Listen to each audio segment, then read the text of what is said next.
We didn't have a message when we left. Oh, very odd. And so I wake in the morning and I step outside and I take a deep breath and get real high and I think to the top of my lungs, what's going on? And I say, hey, and so I cry sometimes when I'm lying in bed to get it all out what's in my head and I feel it. And so I wake in the morning and I step outside and I take a deep breath and get real high and I feel to the top of my lungs what's going on. And I say,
You see that? Simple, clean, short, no looping for several hours. Hello, welcome everyone. We got 10 people in the chat already. How's it going? How's it going? I'm going to say super quick hellos and get into it pretty quickly instead of wasting half an hour of your time. How about that? Can you imagine? Can you imagine somebody doing that? Anyway, General Piggy, can you guys hear me? Am I muted? Hopefully I'm not muted. General Piggy was here early on. He didn't claim it first, so he doesn't get a clip played. How about that? Missed out, Piggy. Haldir. I always my brain mixes words up because I'm a retard. So I always think that his name says Hardin, but it's not. It's Haldir. So hi, Haldir. Mortal V is in the He's a. He was here. He was here first. Guys, I woke up this morning very early. It is not even 7. I've started early because, like, to put you guys out of your misery listening to Shane's loop. I thought, let's get the gay day going. Let's get the gay going. Little Freudian slip there. Let's get the day going. Maybe I'll get up. Maybe I'll stream. This is a perfect time for you guys to be awake because you're never usually awake when I'm awake in merry old England. Look at this. Look at this shit. Look at this shit. It's merry old England morning. Oh, hello. Oh, yes, the sun is coming over the hill. So I thought, yeah, get the day going instead of waiting until later today to stream when all of you guys are fucking asleep. Might as well do it now, get out of the way, and then maybe I can do something else later in my merry old England day. Damon was also here. Voyager 47 was here. Love the Bearded hanging out. Matt Downey saying he's like banned from chats, but you're not banned from my friend. DLA in the He's a. Even Bancroft.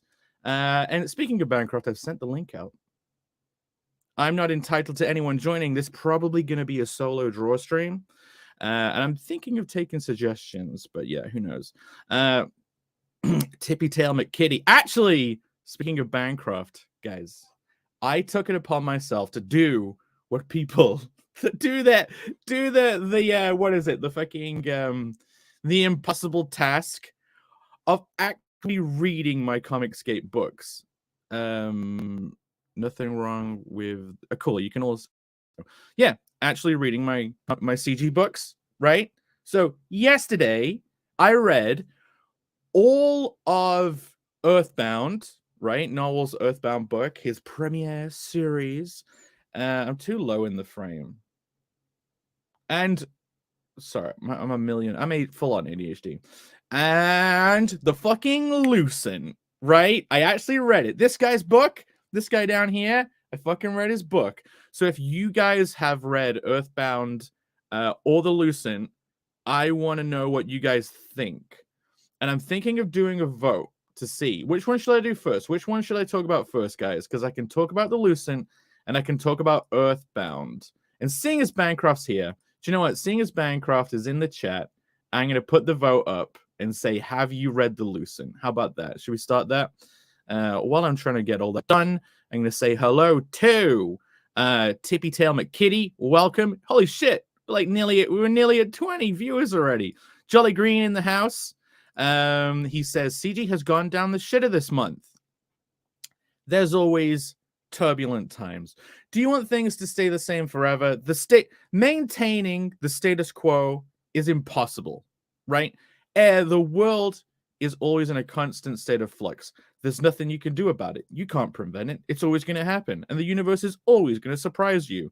So the only hope in life, can I nudge this down? Am I on the right one?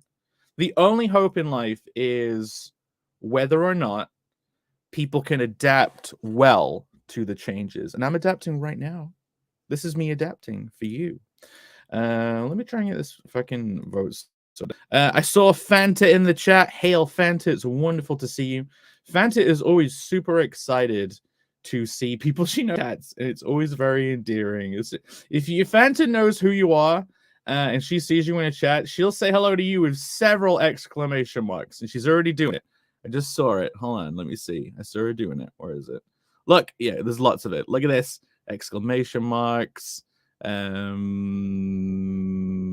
I did see another one. Come on, Jake. Here we go. Yeah, proving me right. Proving me right. Wonderful. You love to see it, fans. It's wonderful to have an individual such as yourself in the chat.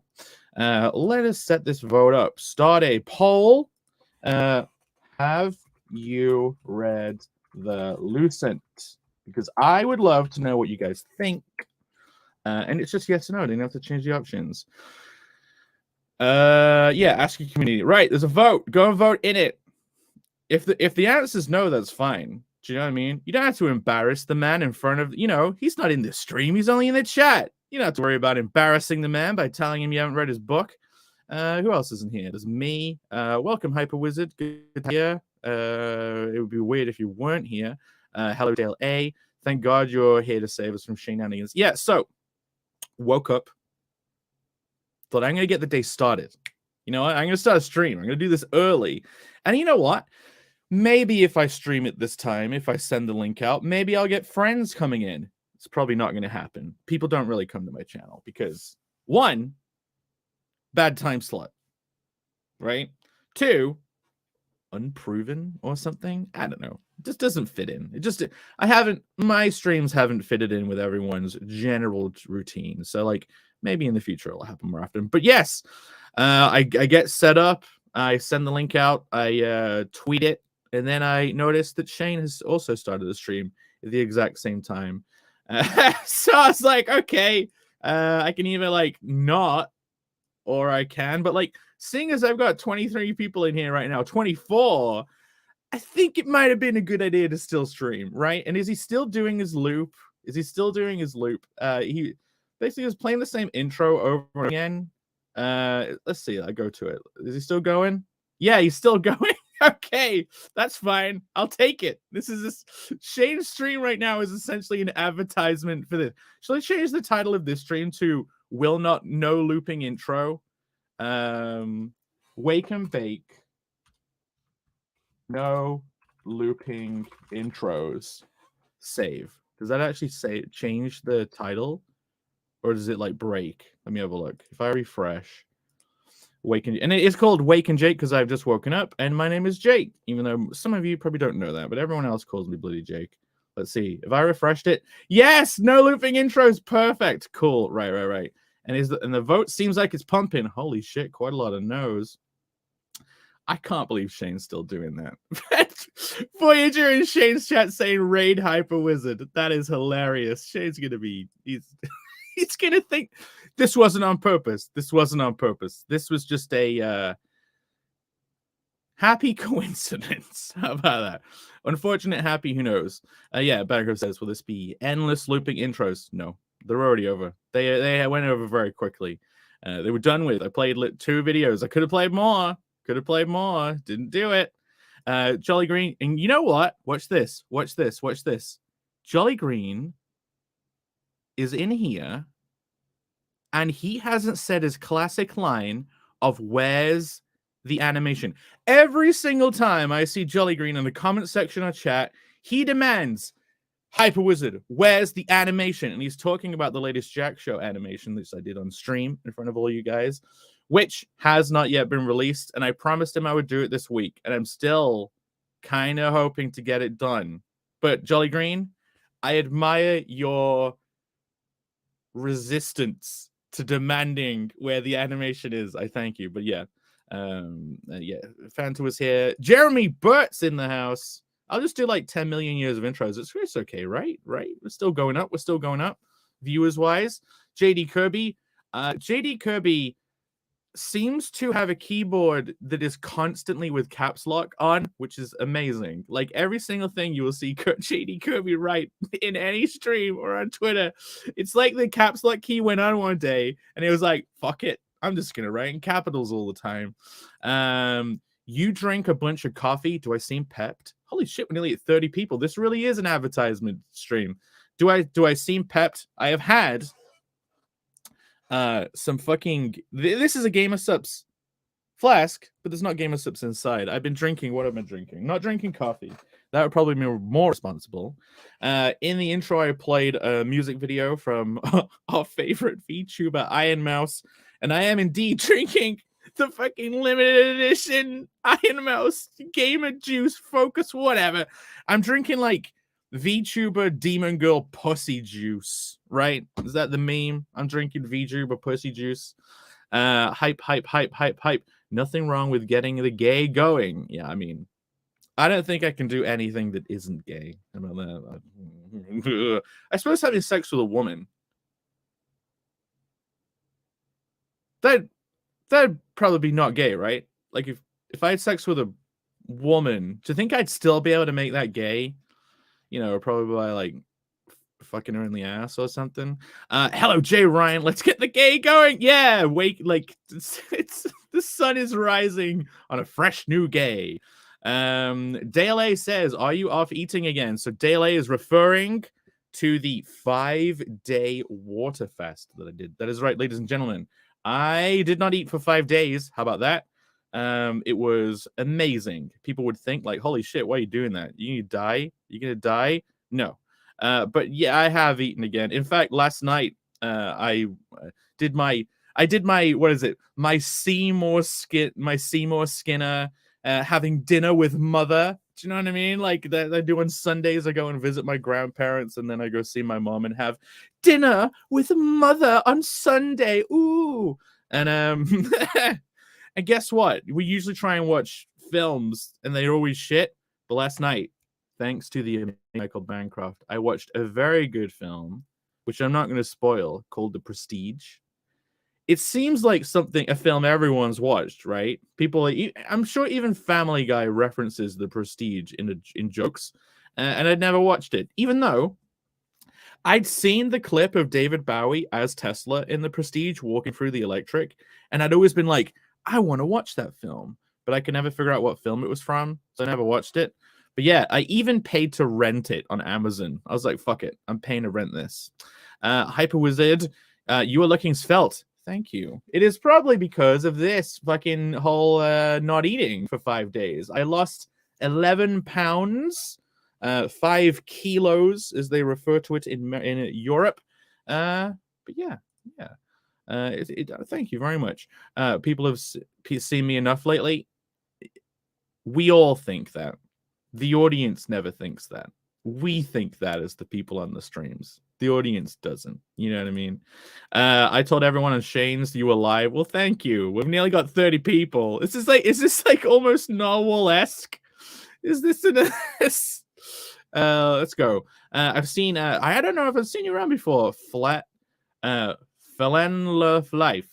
You can thank Shane Hyper Wizard. Yes, thank you all for coming in. Here we go. Bancroft, he say, just got this review. The Lucent Waking Dream is the art is one of my favorite art styles. It is realistic, dynamic, full of interesting body language and realistic human conversation. One of the ... worst. One of the... We didn't finish it. Oh, here we go. One of the best introductions to a comic story I've seen in a long time. 8.5 stars. It surprised me with very realistic human quality mixed up with all the dreamscape madness. I look forward to your second.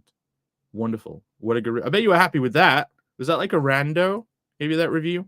I'm going to give my thoughts on the Lucent. We still got a vote going in the chat of have you, the people, read the Lucent? You know what? Because I looked at YouTube, I now want to go and see if Shane is still doing his looping intro. Can you imagine that? It just ends up being like a rolling it. It's almost as if he saw my stream and was like, you know what? I'm gonna pump up that Jake guy's numbers. I'm gonna do a solid. I'm gonna do that guy a solid. I'm gonna start up a stream and have the most annoying looping intro in the world. It's still going. That's amazing. Shane, if this is a purposeful way of sending people over here, I love you. Thank you. You're amazing. The funny thing is, because I got my CG books out and was like, I should start reading my CG books, right? The impossible task of reading your own CG books. I have the pile here. You can't see it. Should I adjust my fucking camera? I don't know how to do it. This way. Oh, fuck it. I was looking through my Inglorious Rex copy because I read it as soon as I got it. Never happens usually. Read it as soon as I got it. And the art is fucking flawless. The colors combined with Shane's art, it looks beautiful. And like part of me is looking forward to the series, not even for the story, just to see the cool pages and cool lighting and color combinations you'll eventually see in these scenes. Like it, if you haven't backed Inglorious Rex, it's a no-brainer. It's just one of those no-brainers, you know. It's fucking great. And another no-brainer. I'm gonna share my thoughts. I'm gonna share my thoughts on the Lucent when we get going. 32 people in here. This is like everyone else is developing some kind of what? Stockholm syndrome over there as the intro loops. I don't have it playing because for some reason my computer glitches when I have like several YouTube windows open now. Have you guys found that? Simply Green is in the house. Oh, wait. Lucent is great. Every book I've backed is late. Better great than late. How about that? Oh, God. Here we go. Hope is the first step on the road to disappointment. Well, I hope this stream won't be too shit. I didn't think we'd have 30 people in it. This is great. I should do this time slot more often. How about I wake up on Monday mornings and do like a fucking 6-7 in the morning draw stream? And that is what this is supposed to be. I am supposed to be drawing. Like, check this shit out. Should we do this? Look at this. Do you think if people come in and I'm just talking that they'll be disappointed? I've got a drawing ready that I'm gonna like. I was thinking of working on this for a little bit and then doing suggestions. I'm gonna take suggestions. If you got suggestions for things you want to see drawn, drop them in. Do you know what I mean? But like, do you not want to see my face instead? Is that better? Is that better? Bob says who? What's Lucent? That's Michael Bancroft's book. Mr. Bancroft himself. How do you not know about it? I want to get it though. I can say, here we go. Yeah. Should we pin it? Should we pin the link? Should we pin the link to Bancroft's book? Let's have a look. Bancroft, post the link. Oh no. Well, yeah, I'll just do the B-spin one.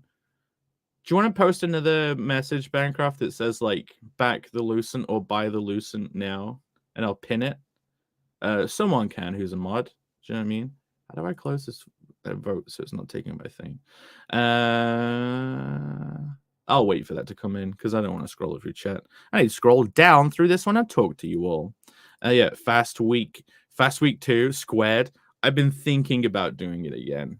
And I've been thinking, here we go, we did it. I can pin it now. Right, pinning this to the top. I have pinned a link to the Lucent, and when I'm talking about it, you can... I might get it out.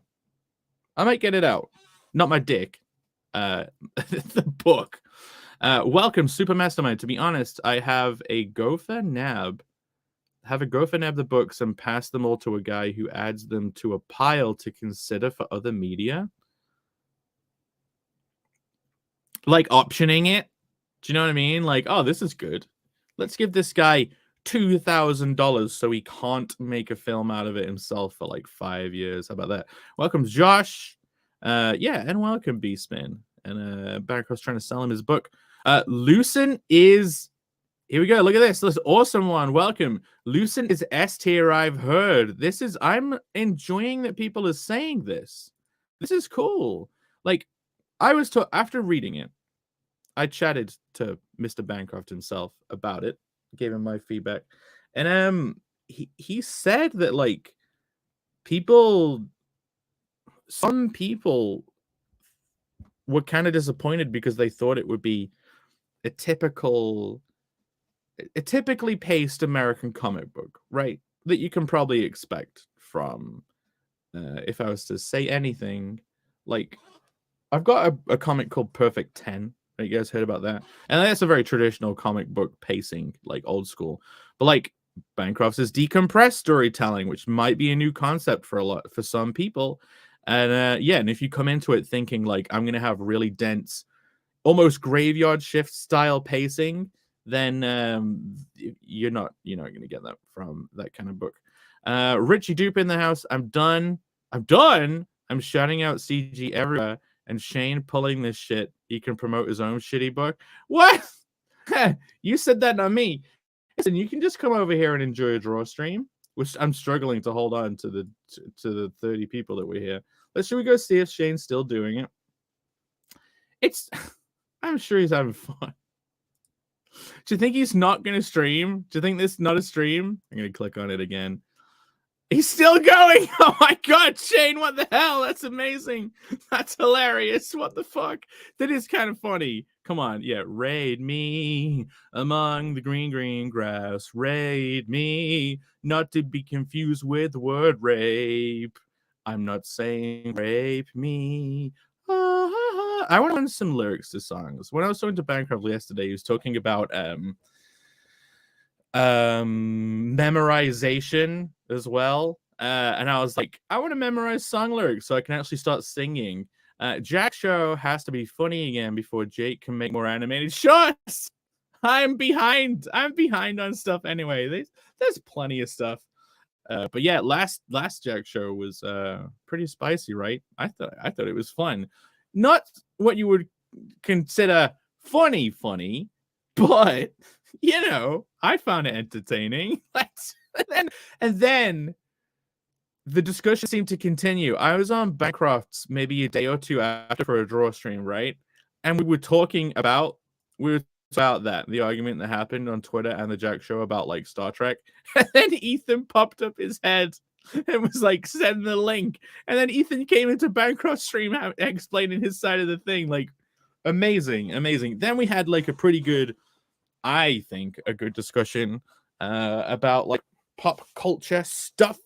And do you know what? Should I do this? Do you think we'd keep more people around if I left this on screen instead of my face?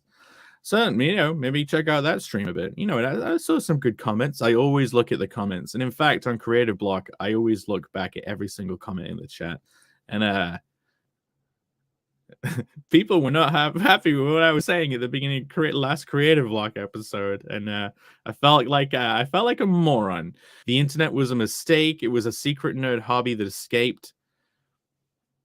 You can't control these things. Once Pandora's box is open, the human race is as the human race does. It's going to be what it's going to be. You can't control it. Everyone all the time is trying to manipulate what society is, and they can't control the beast. The human race is, if you're a materialist, it's an algorithm which is playing out like constantly. You can't beat the fucking algorithm of the human genome, right? You introduce that genome is going to produce technologies like the internet, and then it's going to consume, digest, and adapt. The human race is what it eats, and it keeps throwing shit into its own mouth, in a sense. Yeah, fuel. Yeah, you know it. I'm drinking game fuel. But the thing about these like flasks, this thing, these fucking, they glue on this top part of the fucking lid to this bottom part of the lid, right? They glue together Eventually, the glue comes undone, and you start leaking liquid around here. This is the second flask that it's happened to. I will not buy another one of their flasks ever again. Yeah, what? At least it's not bathwater. Do you know what? One of the energy drink companies should 100% have made a branding deal with Belle Delphine to sell Gamer Girl bathwater as an energy drink powder. They should. There should be one of these. You see this? There should be one of these out there. What else have I got? Have I got any more around? I got like fucking waifu candy from like Gamer Sups. How about that?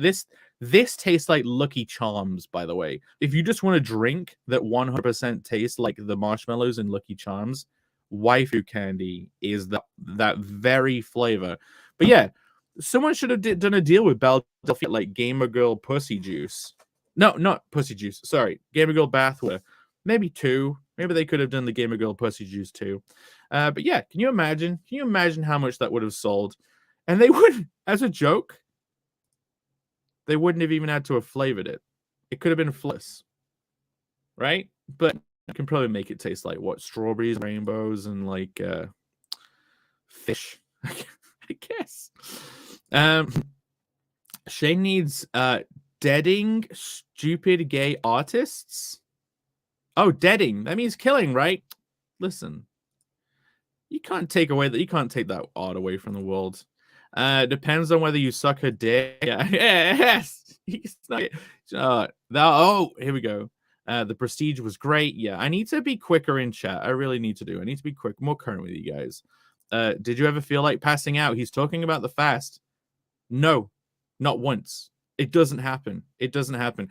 All of the things you think you know about food and energy and all that. In fact, if you ate a big bowl of rice, you're going to feel like passing out. If you don't eat for 3 days, you're not going to feel like passing out. Sounds like absolute wizardry, magic. Sounds like bollocks. But you know, it isn't. It's how it works. And like I would genuinely suggest a 3-day fast to anyone. I don't think there's any danger in it. I did 5 and I've done 9 before. I've not eaten for 9 days in the past. So I would suggest you can suggest 3 to anyone without it being like a problem. If I was to say more than that 5, then you have to be careful about refeeding. But yeah, 3 is pretty much if anyone of you guys came to me in this chat and said, Jake, I managed to fast for 3 days, I would fucking clap. I really would. Here we go. Let's check it out. Oh shit. May is in it. Mayaka Movies. Dreams Get Madness sounds so good. Oh, was I going off?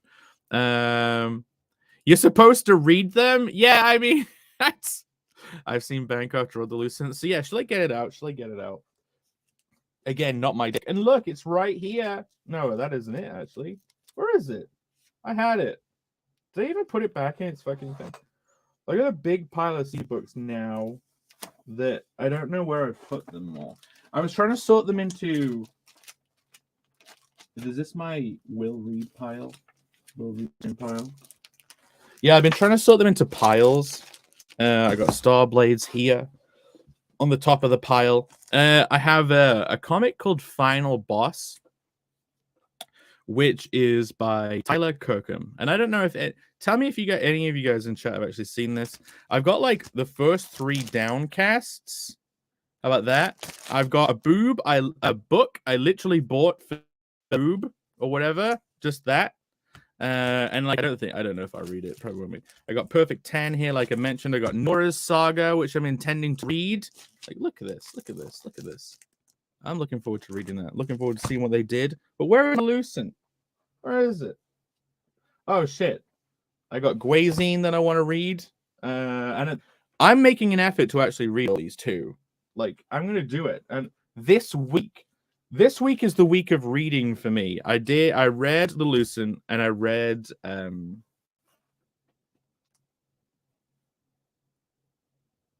Earthbound. Novels Earthbound. Yeah, it's got to be on this pile. Oh yeah, there they are. There's that bit. All right, cool. Oh, do you know what else I found, guys? I found this. Do you remember that tweet? I found this. Look at this shit. I got this original piece. And I wonder if I should give that away in something that I'm going to mention soon. I have stuff to talk about in this chat, in the stream. Don't worry. I have little topics. But yeah, there we go. There are the books. Let's catch up with you guys a little bit. I try and scroll ahead. So more relevant, like super late. My latest book arrived, Cash Grab. I'm waiting for Cash Grab. I want Cash Grab to come out. I mean, it's out. I mean, I'm waiting for it to come here. I'm in England, so it takes a bit of time, and I'm not sure if the Zaid brothers, the Zaids bros, if they've actually sent out international yet. Jordan's in the house. He said it's 2 a.m. here. I have a shit sleep cycle. Don't we all? I mean, I'm pretty good right now. Seeing as I have to stay awake, I have to wake up at like 2 in the morning to do creative block on Thursdays. Well, I have to wake up early. Let's go ahead. Let's try and catch up fully with the chat and just yeah. Michael D just says Shane's still looping the fucking intro. Even I can't believe we. Can you imagine if this stream ends up being like an average of 20? Like, we're at 30. This is okay. This is insane. I've been looking at the viewer number. Like, go above 30, please. That means 20's left in the dust. We usually get around lucky to get around 20. This is insane. This is insane. But don't call out the number because then it drops. Just like any you go. Any like if you observe something, it changes the outcome, right? Stop acting like a stream turning into a Star Trek stream with no warning is a good thing. What do you mean? I'm not. Oh, wait, what? Are you talking about the Jack show? They talk about Star Trek all the time. They literally do. Literally do. Mo Biggs, they literally do Star Trek trivia. Unless you're talking about Bancroft stream, and then it only stayed as a Star Trek stream for like a small portion of it. I won't watch Anna's channel. Bloody hell, you guys have been brutal. Anna is the worst because she brings in Venti to the vent. Oh my god. Okay. The funny thing about the Venti thing on Jack's show, right? Cecil almost got her to admit it. Just before Chokeout called her a wide-eyed cunt, Cecil almost got her to go, okay, I'm gaslighting, right? I could see the words about to come out of her mouth, but then swoop. Denied. I'll put this on top because that's what we're going to be talking about. That's what's in the vote. You guys should check out the vote. See if you've read the Lucent yet. Like, I should have done. Have you bought the Lucent? Shane has been a retard on the stream. Well, here's the thing. It's probably for the same reason that I even started this stream. So I wake up, I see no one streaming, right? And I'm like, you know what? I'll serve these people. I'll do a good stream. But he obviously took the same opportunity to do a stream, but didn't think he would serve the people. He thought he would troll the people. I know. Streaming is Sunday. How about I do a nice, funny troll, right? Hyper, we want biscuits.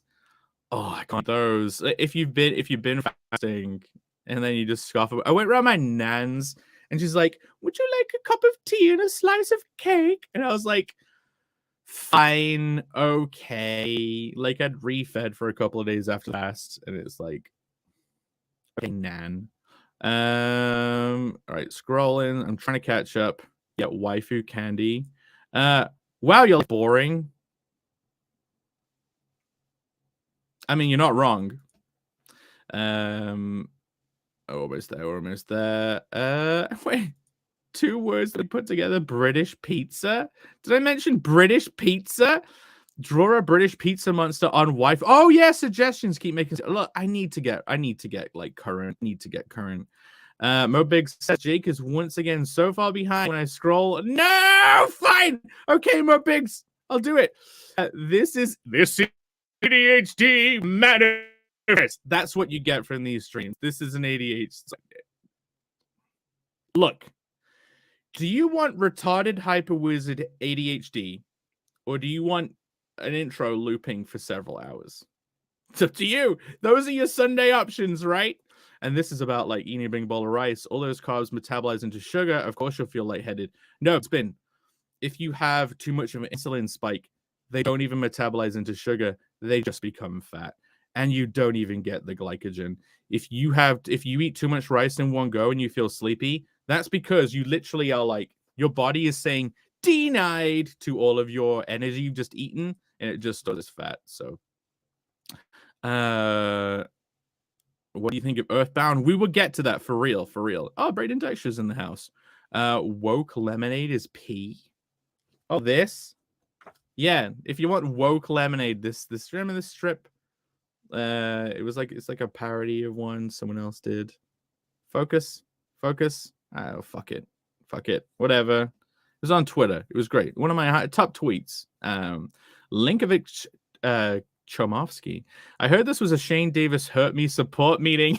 Yes, welcome everyone. If you finally abandoned ship from the looping intro, I appreciate performance art, right? I actually consider that was Shane Stewart to be pretty funny.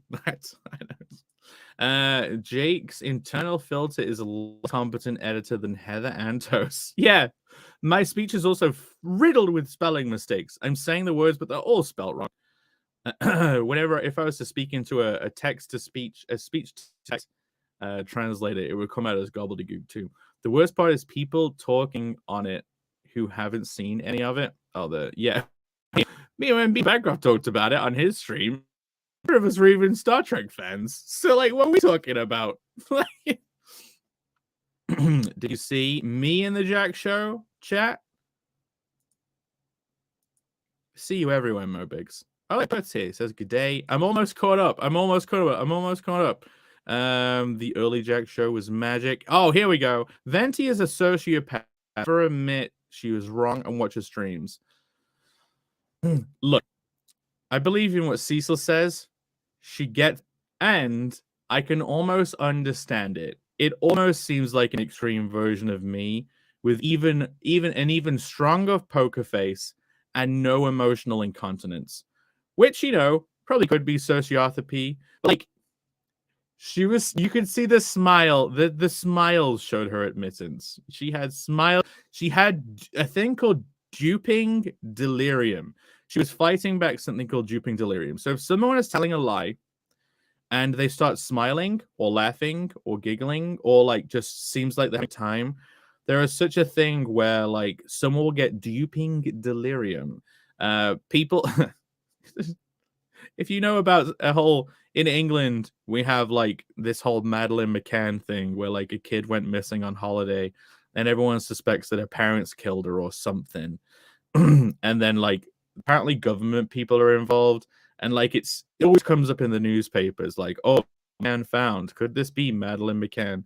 And whenever you see interviews of them talking about their story, you can kind of see them laughing a bit and grinning a bit, like as if they have duping delirium.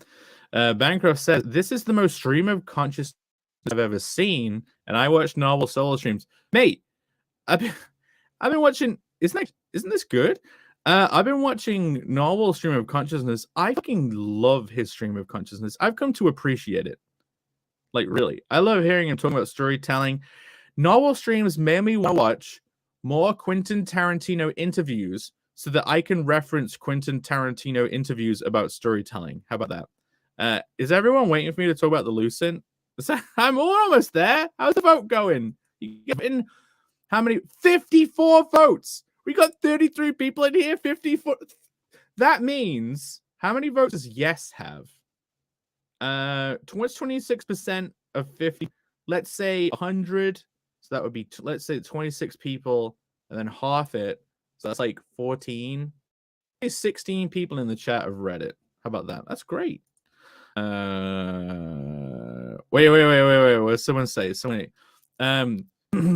Only Jack Show is Creative Block. Hey, guys, next Thursday, another episode of Creative Block. You should come and hang out. And awesome one says, $2.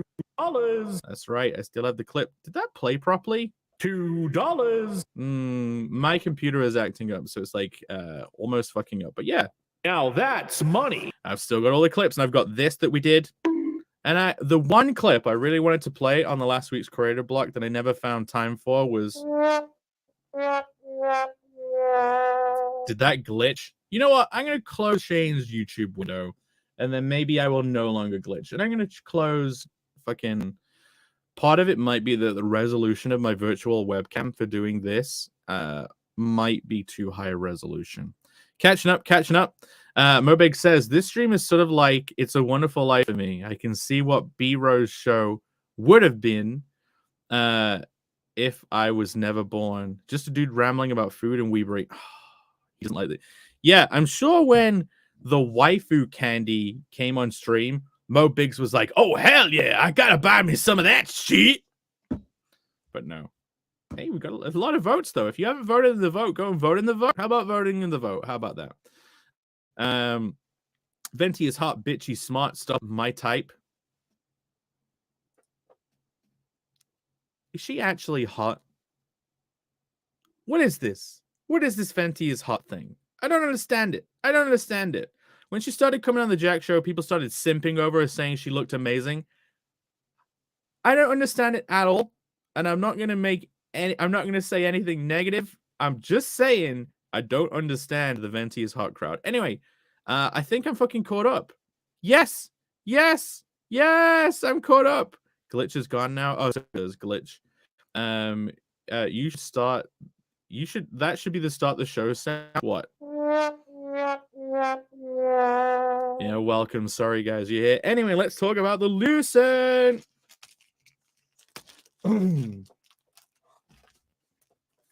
He stops talking for 5 seconds. Isn't that weird? How can we cope with that? Anyway, so I don't know how to talk about book on stream. I've never done this. So Bancroft is taking review ginity. This will not be a review. This will be me trying to patch together the things I said to Bancroft directly about this in a way that works on a stream. Bancroft says you've got to be real bush pig and not get simps on YouTube. I suppose that makes sense. You have to be fugly. I would, if there was a passable ugly chick, I'd be her simp.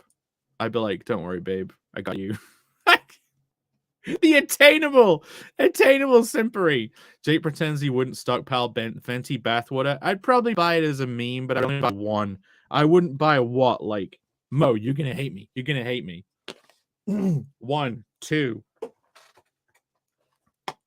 3, 4. Where's the 5th one? I got 5. I got 5 tubs of Iron Mouse Gamer Girl Pussy Demon Girl Pussy Juice, VTuber Pussy Juice. And when her shaker gets released, guess what, Mo? I'm gonna buy another 5. And I'm gonna buy the shaker. How about that? The is coming for me. Bring your girlfriend on, if only. Actually, do I even want a girlfriend? That would be too not gay. If I had a girlfriend, you wouldn't be able to call me gay if I had a girlfriend. Venti looks awful. Does her hair like a 10-year-old? You know what? Am I gonna get on? I give that signature a 4 out of 10. Apparently, right, I'm gonna get to the book. Listen, ADHD mode deactivate, even though it's Bancroft signed these books. What do you think of that signature, guys? Listen, does it look like they handed a Sharpie to a chimp? Do you know what I mean? Do you think Bancroft just duct taped a Sharpie to a washing machine and then held each book over it in the same place? Washing machine did the signature. See, it's like the washing machine's going. It's like next, and that's how you got all the signatures. It's so tiny, but hey, it may be tiny, but it's beautifully shiny. And when I showed him this, apparently he remembered even doing this signature. Look at that. Wait, look at that gleam. Shing. Look at that. Oh, that gleam. But hey, there's the review of the signature, I guess. We've at least got past the front cover, right? If only Jake had been shipped off to work in the self-respect mines as a lad. No, they closed down those mines in England. There's no self-respect mines left in England. Is that signature a stamp? No, it's done with what looks like an actual high quality reflective Sharpie. Do you mean like you can get shitty silver Sharpies that like evoke silver but don't have that gleam? It's a good Sharpie choice. At least the pen was a good choice. Anyway, this is the reprint cover I think he did for his campaign. I have the puzzle of this. It looks beautiful. It seems like one of the best things I've ever seen him draw. Do you know what I mean? And I wish I'd chosen the puzzle with the fucking logo in it. I chose the one without this, with just sky, right?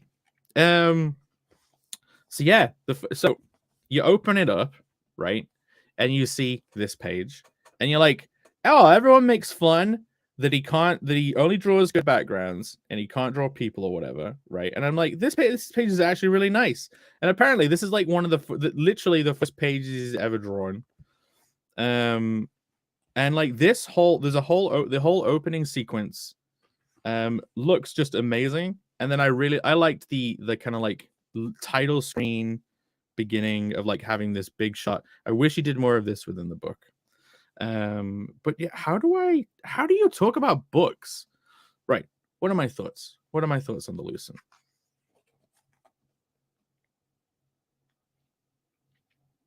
Some people can get mystery box wrong, right? Bancroft doesn't. Some people can throw out a bunch of spinning plates and you just feel confused. And how do I talk about it? Oh god. You know, I'm not good at doing this. I can't do this on a stream. This is a draw stream. I'm talking about a book. Do you know what? I'll say like 3 things. How about this? Oh, Perth says, how does it smell? It smells like a comic book. Here are my 3 things. It has this character in it, and she's beautiful. You guys I don't care if you're gonna say meme haircut, like, but I don't care. She's beautiful. What else? What are the 3 things? Other thing. Second thing. I'm butchering this. I can't do reviews. I can't do live. I haven't prepared my thoughts. Second thing.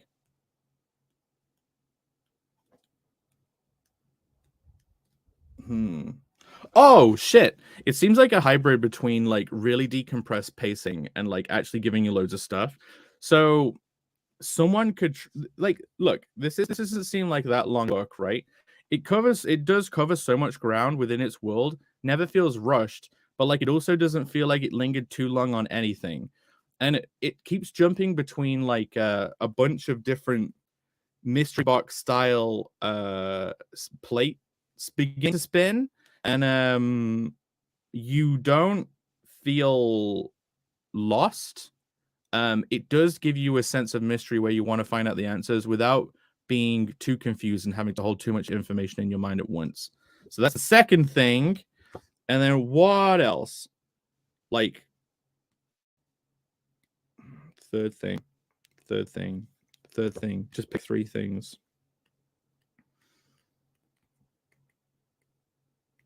Oh yeah, you know what? The third thing is Bancroft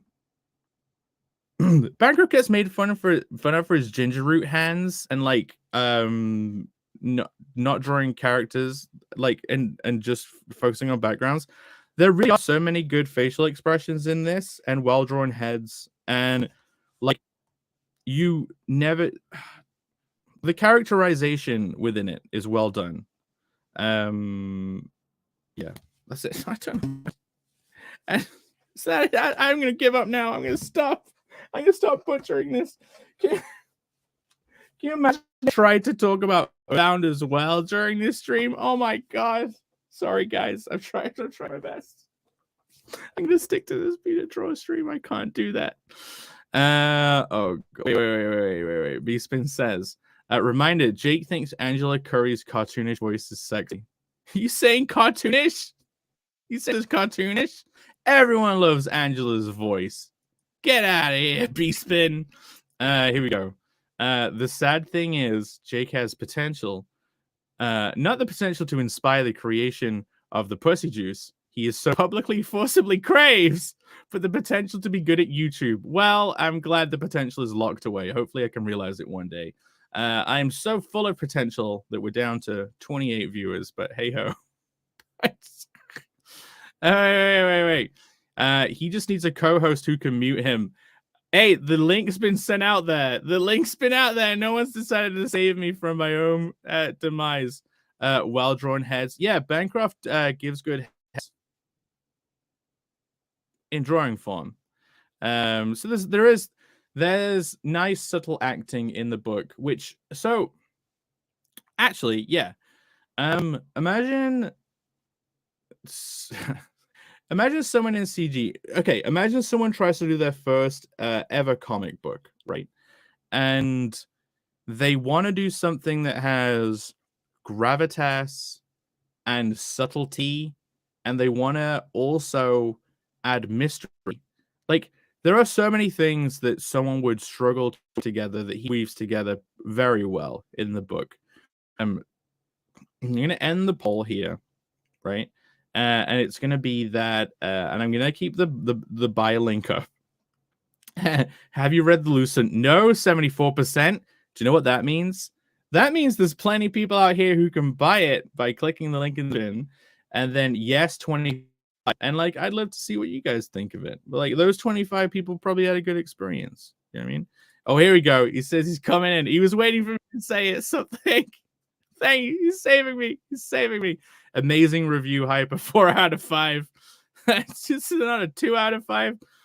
Interesting. Can't recall if I saw that one. You're gonna catch up super quick. And here we go. Let's find this clip, because he's one of the literally only person on my channel who has his very own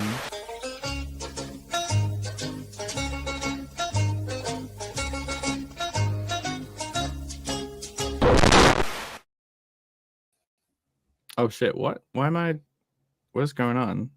Oh, he's up in the corner. Hi, welcome. Hello. Michael Bancroft. Hello down there.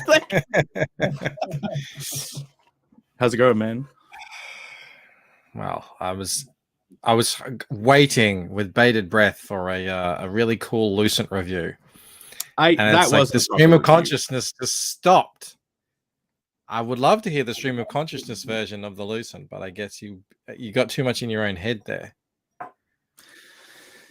Yeah, well, that's the thing about it, right? There is kind of a lot to deconstruct and actually make sensible thoughts about. Do you know what I mean? Like, even when bring the book back out. Bring the book back out. Get your video out. Let's go through this thing. My video out? Okay. So you want to go through it? Yeah. Do you know what? In my head, I was kind of like, I don't know if I should be showing this fully or if I'm gonna be like ruining. You know what I mean? Like, I didn't know how much I could even show. That's what I was thinking. Spoil the shit out of it. It's been out forever. Oh, okay. Well, let's do this then. Fine. Oh, so I can spoil the shit out of it. That's fine. I can do a better job now. Okay. Let's go through it. When did this come out? Friggin' 2021? It's new to me. This was the first opportunity I had to buy it, so it's new to me. That's why in my head, you know. Wait. I think Mo Big says act some scenes out. Yeah, let's do a reading. Can you imagine that? Let's read the rape scene together. Beastman says, didn't Australia have their own version of Flipper? So I shouldn't just read out random messages. Anyway, our own version of Flipper? I mean, we had Flipper. With Skippy. Skippy. Okay, so I'm opening it up. So we got I really enjoy the presentation. Like, you actually have a page in it where you have, you know, if you take that book and hold all the pages together, yeah, the entirety of the pages, and just sort of open up the back and front cover. You see that pattern? Oh yeah, is it like a map? Is it like a map? Or it's not a map, but it is something. Ooh, can we decode? Yeah, should be able to. Looks like mathematics or like plans for something. Is this the circuitry of UFO? that comes in at No. the end of the Lucent. It doesn't have anything to do with Everyone. UFOs, but I don't know. No one really talks about that. But I mean, obviously, I'm not going to tell Yeah, you like all the- what it is. Like I like the presentation. You know what I mean? Awesome one says, I look like a glad video streamer without the hat. Yeah, I don't want to wear the hat because you got a haircut today. It's the first haircut I've paid for in 3 years. You're looking exactly the And- same. No, Well, that looks no, smart. this was You look like a bit really. But anyway, so you like the start? This is the part that's set in the ancient Levant. Yeah, I always like doing this with my own stories where I will tell maybe an earlier slightly related story at the beginning to people in, because I genuinely feel if you start the main thing straight away, when people start reading a book for the first time, for starters, I actually hate when people don't do this, because when you start opening a book up, right, you're not ready to read a comic straight away. Do you know what I mean? No. Like you want to turn at least one page before you think, okay, The now I tip can in start looking at first. panels. Yeah, you Don't know, you just have to ram it in. and then if the main story started here, you would also feel like that's happening too quickly. So like I very much appreciate that you tell a very small self-contained story. I know this is obviously going to be the first of a few different bits, I assume. Yes. Of Yes. stories So that each happen. book starts with that. So in Painted Death, we all have seen the Gilgamesh stuff. Mhm. That's this part at the start of Painted Death. So Yeah. I think it's 12 pages at the start of Painted Death. And you follow that character who's walking down the stairs there holding his thing There he is. into so it's set 1700 years later or 1300 years later or something into the future. And you can see in the back there he's got his model ziggurat, but in Painted Death he actually has a ziggurat, a fully built one. So Yeah, what is this, a ziggurat for ants?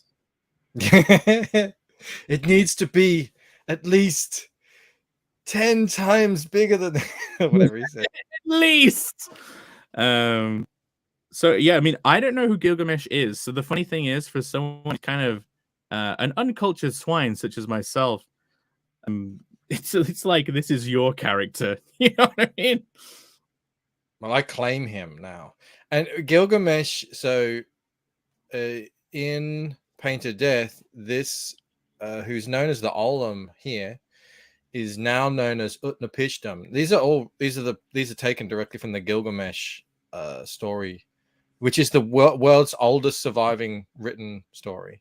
Yeah, and essentially Gilgamesh travels. He becomes afraid of death, and he travels to an old wise sage looking for immortality, and that's the kind of that's the bit I focus in on. Did you draw this first? Was this the first page you ever drew of this comic? So the first thing I ever drew was that guy's face. Now go back. First page. That guy's face. That guy's face. I drew originally that kid was on a different panel, so he came later. The second thing I ever drew was that background establishing shot thing. And yeah, and I was like, well, I'm happy with this. This looks cool. All right, I can do this. I would if it had sucked, I wouldn't have done the comic. I was like, yeah, this is cool. So what I do always with the comics, you'll see this actually. So I knew I had a big establishing shot of inside the cave coming up. So I was thinking, all right, well, let me practice on some outside cavey parts. So that's all that is. So then I can do the big cave thing. You know, that you see that all the way throughout the Lucent. I'll be drawing, I've got a big establishing cityscape shot coming up. I'll do a little practice one first. But everything, when I say practice, they all go into the book. I just sort of did it like that. Yeah, there's no practices with your drawing. No practicing. If I'm drawing, I better be. If I don't use it, that makes me livid. I don't just draw and throw it, into a drawer. That's not a thing I do. I'm going to change the title of the stream saying "Getting Lucent with."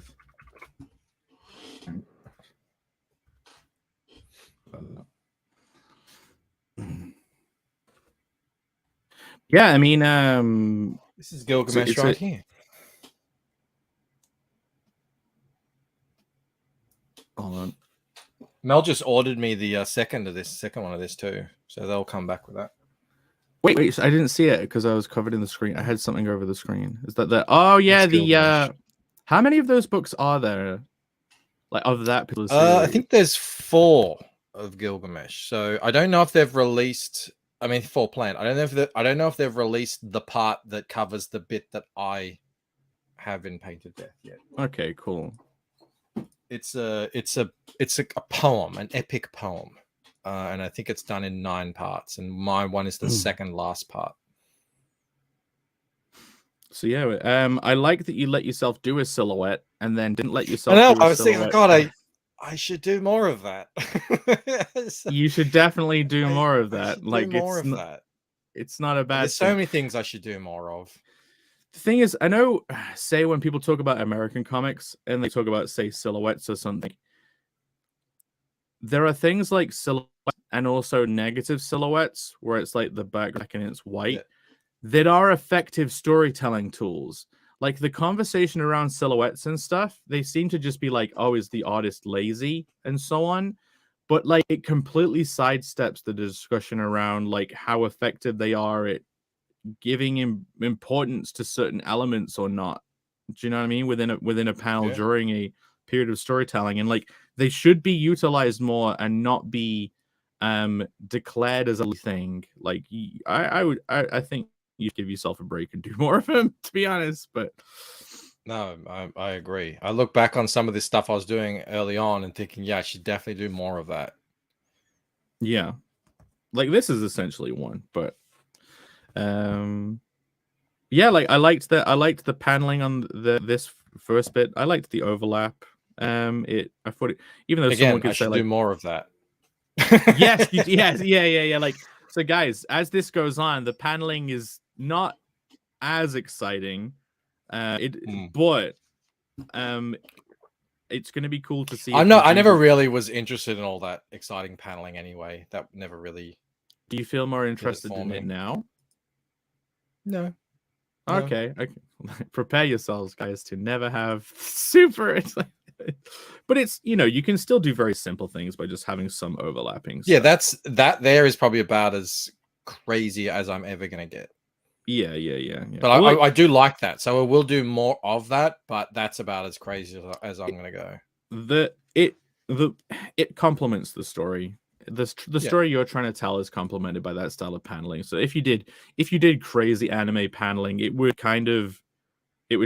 take all of the presence away from the story. So like but yeah, I do wish you would also let yourself in the future do more of these whole page panels, these full, like I love stuff like this and I love stuff like this. And I also love that you have very small amounts of wording on them. Like this isn't just like a shit ton of text. You know what I mean? Mm-hmm. I think they can really make something feel important. They can give importance to a certain moment. Yeah. Yeah, no, I agree. I'm trying to get a big double page spread into Painted Death. I am going to put it. I'm going to try. There is no try. There is only do, as some would say. No, originally I wanted to put it in there because I knew I felt the book needed it, and then I figured out where it would go, and now I'm just dreading having to do it. But I also did like the kind of credits here. It does make it feel like a that's my movie. Yeah, moment, the title screen. Where the story starts a little bit, you get 5 minutes, and then boom, the title of the movie pops up, and then and the credits, the whatever starts showing as well. I also Yeah, appreciate you've gone from outside and it being light, and then you're in a cave, and then you let yourself do the black gutters whilst you're in a different environment that's darker. Like, I think that's good. Mm-hmm. Yeah, that's usually what I go with. Outside, white gutters, inside black, especially it's night. But then it doesn't always work out like that. But I like to use the dark and light gutters to change scenes. Cool. Yeah, because it's sort of like this. It's an unconscious thing you notice. Oh, this is different. Yeah, I used to use that kind of thing for like going into flashbacks sometimes as well. But yeah, and so then you jump ahead and you get this, and I liked that, like, you know, when this guy is receiving text, and like it does feel like an old school text. Yeah, I had that done window. that originally, and then Eric Weathers sent me back his idea, and he made it so much more modern. And I was like, no, this is 14 years ago, and I don't want to really put an exact date on it, but it's, to me, it was 14 years ago when I originally wrote it. So okay, that's sort of, you know, that places a time around it. So it's, you know, the start of the 2000s or something like that. But then you're also, like but again, you're also placing the time by having the design of the watch too. Yeah. And like when I saw this guy jumping, so I'm seeing this guy jumping around like this, right? And in my head it's feeling like a bit Matrixy, like already, like the rain and the texts, the jump, the parkour, the rain. It was feeling a bit Matrixy in my head. And so like my first reaction to this page was, I actually hoped it wouldn't become too flashy actiony. After this, right, and jumping to this, my first thoughts and reaction to this were like, I hope this doesn't become cheap Matrix. Do you know what I mean? Yep. Obviously, as I kept reading, that didn't happen. But like, I'm just saying, my initial reaction was like, oh, I hope that's not going to be the vibe now, because like I enjoyed this vibe and I wanted that to be maintained. Do you know what I mean? Yeah, now we're gonna get a fight with the. Yeah, we're gonna get a fight with the bad guys, and like they hit. But yeah, I'm showing, you know, this guy can jump like pretty high. He can do like flip around and shit. He gets that padlock and he pulls it open. He rips it open with his bare hands. So there is some kind of enhanced human ability happening here. Yeah, I mean, when I'm thinking Matrix as well, I'm also thinking like, is this the real world? Yeah. Yes. Too. I like that. Cool. Like, I want to encourage people wondering. Cool. That's what Mystery Box is, by the way. And Narwhal calls it interaction, which, like, not all interaction is Mystery Box, but all Mystery Box is interaction. Reader interaction is everything I do. I'm trying to encourage the reader to come up with their own theories as to what's happening. Okay, I get you. But yeah, I'm doing that all the time with this, and not in a way where I've said it before. It's a fine line of doing that and making people confused. And like, I can get confused pretty easily when it comes to reading a comic if people are trying to do that. But no, I stayed engaged throughout the whole thing, and there were nice setups and payoffs and things that you get to figure out in it. Like, it did feel like the book was sometimes like you were being given puzzle pieces sometimes, and then it was satisfying to see them, to be able to put them together in your own mind. And that's the thing with Mystery Box. You just watch The Prestige, and I said that gets better with each viewing, because there's always something you've missed, and you pick up more, and then the stuff that was happening at the start means so much more when you're in on the situation. And that's what reading this book will be like once you've read Pain to Death, and all of this is you'll have so much more understanding of who these people are, what they're talking about. and what they're referring to and all that sort of stuff. Once you've read more of the story. Yeah. Whenever I'm reading a comic and people are doing that, I find that I pick up on more stuff than if I'm watching a film like The Prestige. Do you know what I mean? Like, because I'm always thinking, what are they doing, right? Like, but yeah, man, The Prestige was good. Like so reading this meant that Bancroft told me to watch The Prestige, and then I watched it, and it's great. And then I do notice the parallels. I do notice the parallels in a sense of like the method of mystery box storytelling. But yeah, so like he goes into this, he's ripping stuff open, he's going into a warehouse, he's basically doing the kind of almost like the Matrix thing of, you've got to be here by this time, I've been given a message, I've got to go here, and I'm just gonna do it. Now he's been told to turn these taps on, and then like he gets hit by action lines, and then suddenly two people appear. Yep. Holding the girl. And I go on. I was just going to mention that what we were talking about last night. He was saying it would have been cool to see him sort of like somehow form out through the water and everything. Yeah, so I agree. I've been thinking about that though. Here's the thing. So when I was talking to Bancroft about this, so he's turned on these tabs, right? And then he gets this like coom splash of water in his face, and these two people appear. And my cartoony video gamey brain is like, oh, it would have been cool to have had a panel of water rising to form these people, and then the next is they're formed.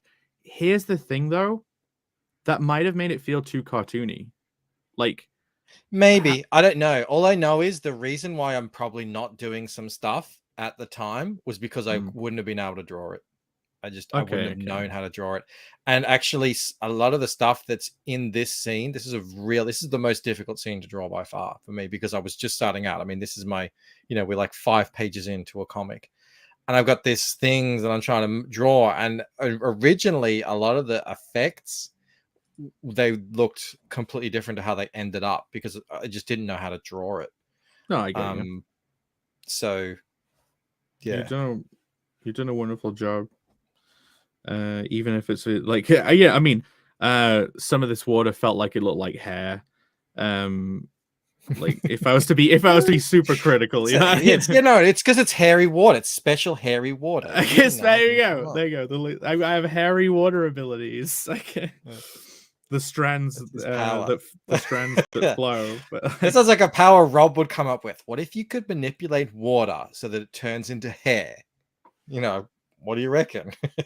You could probably have the thing is, you could probably have a cool, sexy superhero, like power, or a cool, sexy female character that literally had water hair and like then had like water clothing on her body, and then could manipulate water. And then when she attacked you with the water, she essentially became naked. I don't know. Sounds pretty Rob. I'm saying everything's naked with you. I was saying Rob. You were talking about Rob. I was thinking about a Rob character, but yeah. Yeah, so then like they show up with this girl, and they don't feel like the same. You feel their different characterization through this super quick shot, which is great. And then and Ella, and like the thing is, if you've already bought the book, then you know that Ella is the character later on. So it's like the importance of this situation. You already know who that's kind of going to become. So like. The scene, you don't need to give the reader already has more information because they bought the product. She's on the cover. Exactly. So, I'm trying to have a look at this. Oh yeah. So like this. So she's got like a bumped up face, right? And then, my God, what did they do to your face? And like these two, because they're pretty ominous. And so you're like, okay, what's the deal? Why do they have her? But he looks concerned here. He doesn't look angry, but this guy looks slightly sinister, but and then this guy is kind of like, yeah, but this guy is like the strangest thing. One moment she was fine. And then the guy's like, Alexander, are you forgetting something? So like my initial take when reading this is, oh, these guys are dickheads and they're being sarcastic. Like they've actually done this to her. And he's like, the craziest thing, my friend. 1 minute she was fine, and now, and then like as if they're taunting him as Well, I some mean, kind if of you like. read it like that, then yeah, it probably would sound like that. No, no. The guy on the right is a very serious fella, and he is in charge.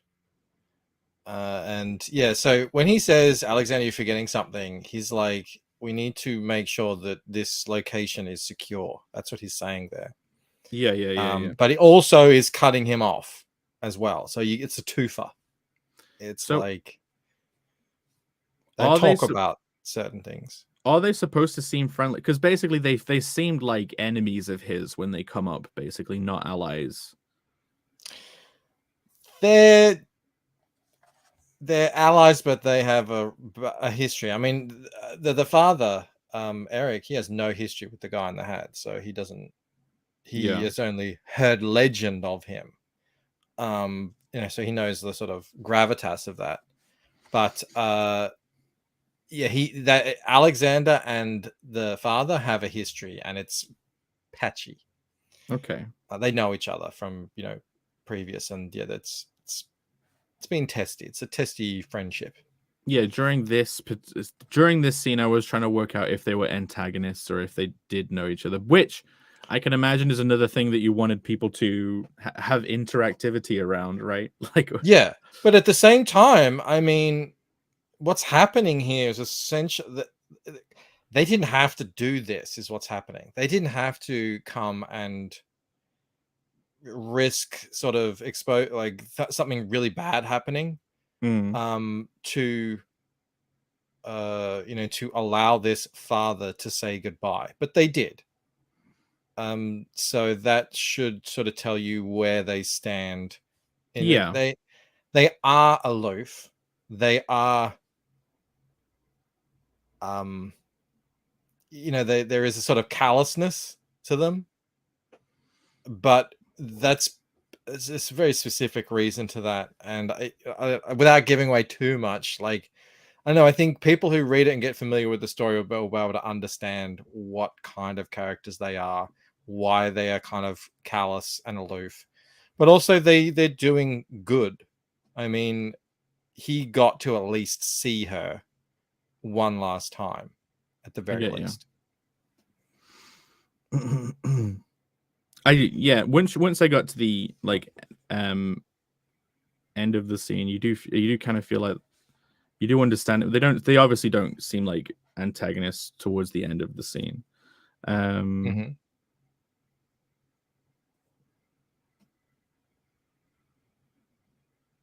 There's the overhead shot of Le Maréchal, aka Jonathan Byram, aka Agent Smith. Agent Smith's coming for us. We need to get out of here. Agent Smith's coming. I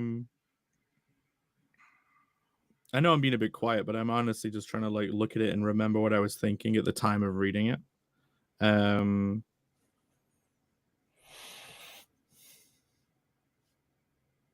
Man, this was a hard scene to draw. It was just, this nearly broke me. Really? Like what? So what did you find the most difficult about it? It was all new. Every single thing was new. Trying to put emotion into faces and trying different camera angles, and some of it was more successful than others. Learning, how to draw things from different angles and sizes, and having, I wanted to have an atmosphere to it as well. If you're drawing, if you're drawing your first comic, and you're drawing one of the first scenes, and then you're going to attempt this particular perspective on a human figure, and trying to do it within this style and not make it look like one of those kitschis that Eric Huffles makes for people. It's difficult, but you managed to get him still having a sense of depth to him by darkening out the bottom of the figure. And I stole that from that idea of the bottom of the body is in shadow and then it gradually comes. I stole that from someone else. that I looked at. I was like, oh, that looks great. I'm going to do that. You know. And like I can imagine like finding the level of detail you wanted to let yourself do on this fence without going crazy, but like still trying to make it look within the style that you wanted to achieve. Yeah, then that's the ongoing thing is, you know, how much detail do you actually put in there? You know, that's the thing that Kenneth is a master of, you know, knowing what to draw and what not to draw and have it look super detailed no matter what. You know, I know we've already talked about the silhouettes. In a scene like this, and you want things to be ominous and maybe even want people to focus on the words being said more than like the character, some silhouettes would have been great in a scene like this almost. Do you know what I mean? Yeah, Rod uses silhouettes and I'm like, yeah, this is great. I need to, there's so many things I need to do, but we'll get there. Well, it just means you don't have to draw a person, but then you get That's like true. Well, I sort of did a silhouette there. The good guy. Yeah. In the doorway. To give him importance over the you know what? And then, you know, he's saying goodbye, and then wait a minute, let me read this bit because I think this was oh, okay. Right.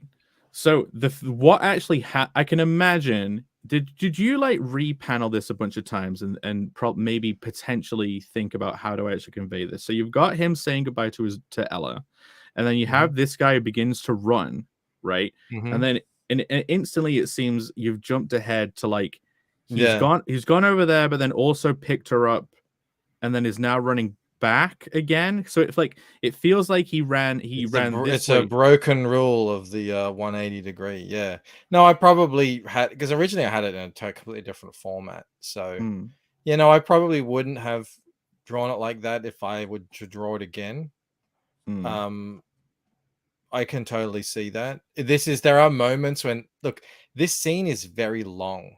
It's like 14 pages or something, and I remember thinking I really need to wrap this up. You know, so probably the story gets a little bit too compressed at points, maybe, but that's just, you know. But it never felt like it dragged. So I have the same problem when I'm trying to think about my own books.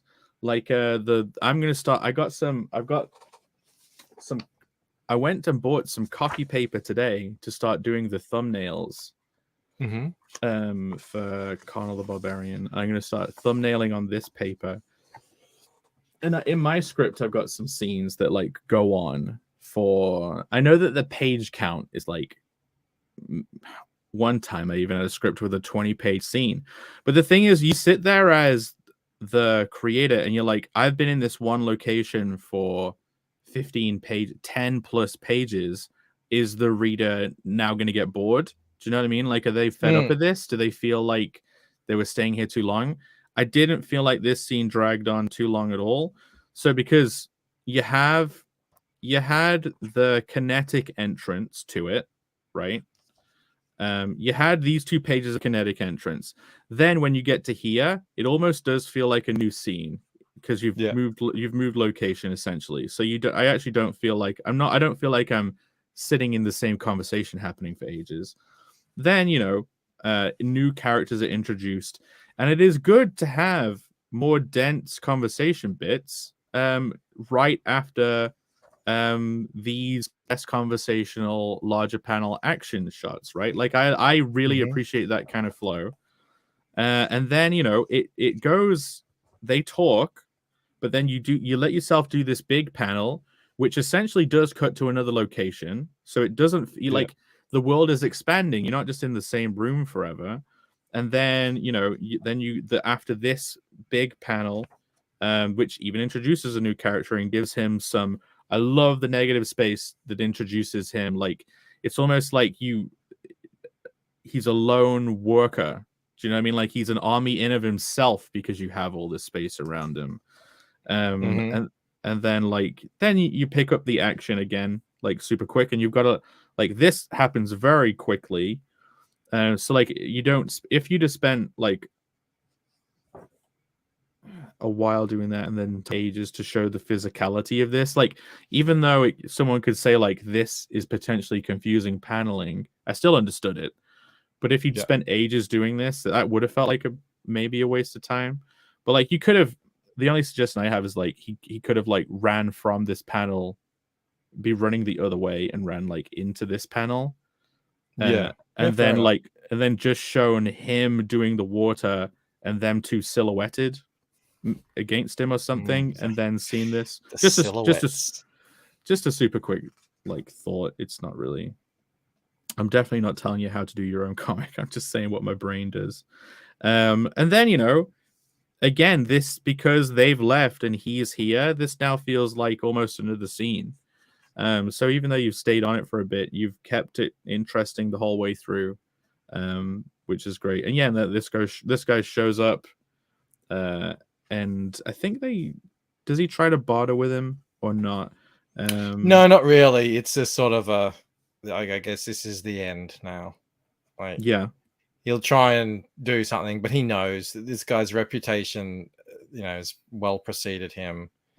There may even be some history here between the two, long in the past or something. But I mean, he knows he's dead. So, okay, cool. Yeah, this again, his dialogue here did feel very like action movie E2, which kind of which added to my thoughts of like, is this gonna be more comic booky in dialogue sometimes? But like, it didn't seem like that when I wrote it. I mean, that's Eric Weathers sort of. Oh no, I don't mean the lettering on that. I mean, no, I know, but it sort of that does affect it. It does come off that way. But yeah, I don't mind that. I don't mind that sort of stuff. Yeah, and in shots like this, I'd be like, put the camera like over here and like looking up at him. Then it'll really feel like he had some height. If you're looking up and the person that's jumping through the air is, do you know what I mean? If you're looking up at them. Yeah. But I think if you did more stuff like that, what is physically happening is scene could start to become confusing. Like, it is a harder thing to manage and keep. You always have a good sense of the physical space throughout the paneling. So, and then I like this moment.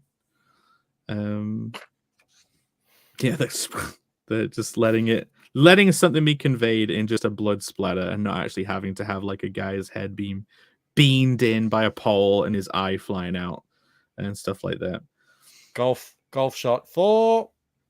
Yeah, and it killing someone like that,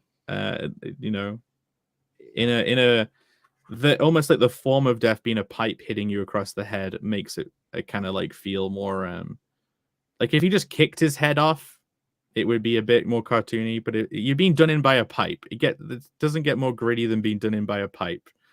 But yeah, and then you suddenly cut to this wonderful classic shot of the city, and you're like allowed to breathe for a minute to digest that previous scene and like take in this new space. And you're not like jumping into a new thing and trying to hit people with a bunch of information super quick, even though you've got this narration. So like, yeah, it is well composed, especially looking back at it in a second run.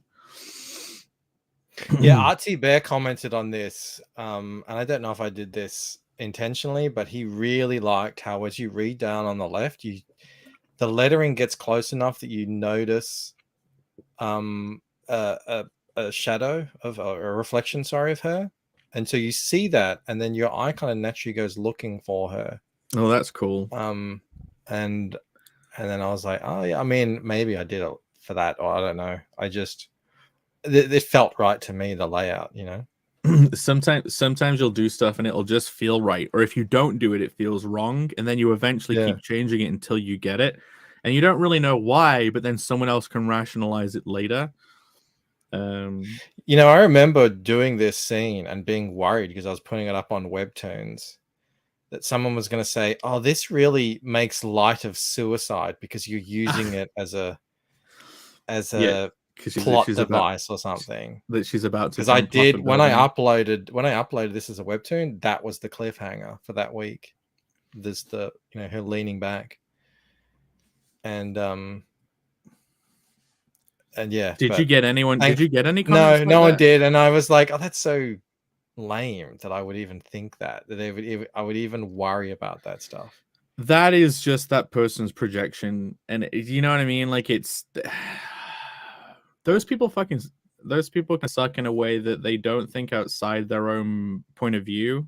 Do you know what I mean? They just think what I think it is what it is. But no, like the reason for doing this. So like, yeah, she's on the edge of a building here, and then she like leans back, and then It's very symbolic. She's literally on an edge, and you know, on one side there's safety, on the other side there's a big chasm, and she decides to fall back. It's falling, it's dreaming. Everyone understands this sort of stuff, you know, what it might possibly mean. And there's that's I mean, you guys have probably noticed by now that there's a big concurrent thing of her falling or floating, or you know, that sort of stuff that runs throughout the whole series. I mean, so like if I was to say things like oh, it's a mirror for what's about to happen in her life. She's on the edge, and she's gonna actually like submit to this, and she's gonna let like herself fall and let what she's learned to catch her. Like, do you think about those things? Oh, no, that's 100% intentional. Yeah. This entire book, I was very guided by foreshadowing throughout. Okay. So a keen-eyed reader can sort of do another reading of it, just trying to interpret the foreshadowing to know what might be coming later on in the series. Yes, the answer to your question is yes, 100%. That's what this stuff is. Because yeah, I'm always a firm believer of that. You've got to, you know, the whole pay, like, what do you call it? Setup and payoffs, and you know, I'm pretty, you know, I like the sort of classical way of structuring stories, and I don't want anyone when they get to the end, even though I'm sure they will be surprised. I don't want it to be so surprising they're like, oh, how did that happen? Like, that doesn't make any sense. It has to be satisfying as well. Yeah, I get you. So they have to have even subconsciously sort of known that what will happen in the end was a possibility. But even, I mean, that person complaining, those comments you got about like, oh, you're suicide and blah, blah, blah, and how much that's projection. The reason for using like a concept about falling off, she falls off a ledge, guys, and then she like stops herself with her hand. And then like, there's a guy watching her. So like, the reason for doing that is that's a very visceral human thing to relate to. Like relatability isn't just like, oh, I like this character. Relatability is like, oh, I've comprehended the fear of being close to off a ledge and what would happen if I fall, right? It's a very visceral experience. A lot of people have dreamed of falling off a building, and you know, they're going down and they hit the ground and wake up. Oh, you've just reminded me of a dream I had once. You know? Oh my god. So a lot of people have that dream, so they know that. Now, well, she's stopping herself. So that's like, how many people can do that? I can. You know, when I was lucid dreaming, but I don't know how many other people do that. If in one of my dreams that you'd fall and then you'd end up in like a different situation, it would just cut to something else. Do you know what I mean? Yeah. Like that can happen too. So my dreams end up being like this clusterfuck of going from one thing to another, and it's like, what is even happening? Like literally, as an example, there was this one time I was going to the top of the Eiffel Tower in an elevator with other people, but they all started disappearing. And as soon as I got to the top of the Eiffel Tower, it started moving sideways. I'm like, what? And then like it flies off the tower, and I end up falling down into the river. But then it was the Willy Wonka elevator. But when I'm looking down at the river, then it becomes the EastEnders intro. With the music and everything? With the music and everything. So like going up the Eiffel Tower, but then you're in London, which is funny because there's a whole thing in here where they're in London and then they go to Paris It's like that dream I had. Went to the top of Yeah, the yeah, Eiffel and that's Tower. done on purpose. I even made sure, obviously, I mean, I'm trying to code it very clearly as London. You got the bus there. I've written out like there's a bit of London written on that side of the bus. Yeah, no, you can tell it's London straight away. I mean, well, you can tell because other people weren't so sure. I tried to cram in as many kind of landmarks as I could. When I saw the little fucking Ferris wheel here, I'm like, oh, he's trying to get all the things in, isn't he? Like, oh, he's like red bus, and then actually having London, but then like you don't just have it plastered there, and it felt very that era of advert, and then the police. But go on. Yeah, no, I mean that's exactly because I wanted to make it obvious to people that they don't stay in London.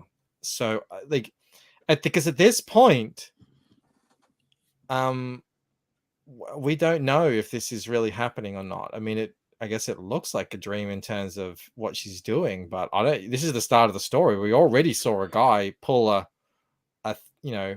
they do some crazy powers, so we don't know what's happening. Yeah, I mean, when we were talking about this before, I did ask, like, why did you never choose to make the dream and the real world look visually different? And that's part of the reason, right? So that people don't know. Yeah, because at this point, they're like, they could just be reading a story about super powered people, and they kind of are, but not in this sense, not in this scene anyway. Yeah, and it also, when I was reading it and you have these people doing this stuff, I hoped it wasn't real because I didn't want to see people doing this stuff yet in the real world. Do you know what I mean? Yeah. I was like, absolutely. I didn't want this. I'd like, especially with they like obviously have a romantic thing, and then they're like kissing in front of a car and the police show up. I'm like, I don't want to really follow after having the gravitas of this, and then kind of like the tension and importance of this. I didn't actually want us to now have to like two characters that are behaving like this in the real world. Do you know what I mean? Like, yes, no, that's a great point. I'm so glad you brought that up. So they are acting as though they are just the center of the universe. Yeah. Yeah, that exactly. was done on purpose. They're kissing in the middle of the street as they're blocking some dude. Like, that's a schmuck thing to do. And, Damon there has absolutely no, I mean, he may as well just be swatting away a mosquito when he thumps that cop away. Yeah. It's just nothing to him. So yeah, no, that's 100% done on purpose. So these are all little clues that this is a dream. Yeah. That I'm hoping that people start picking up on, and it eventually becomes more obvious. Yeah, and then he jumps away. So then you get this page, right? And I'm like, you joined into my first thought with this. I'm like, I'm like, man, you put so much effort into doing this, and what happens? Like, what happens during it? I'm like, you know what I mean? I'm like, he's done all of these fucking buildings, but like nothing is happening. But then we turn the next page and you see the Eiffel Tower, right? Then I go back and I'm like, wait, something is happening. They're going from one location to another almost, and then I'm trying to decode the architecture of like there's still buses here, and then there's no buses on this one. I'm like, okay.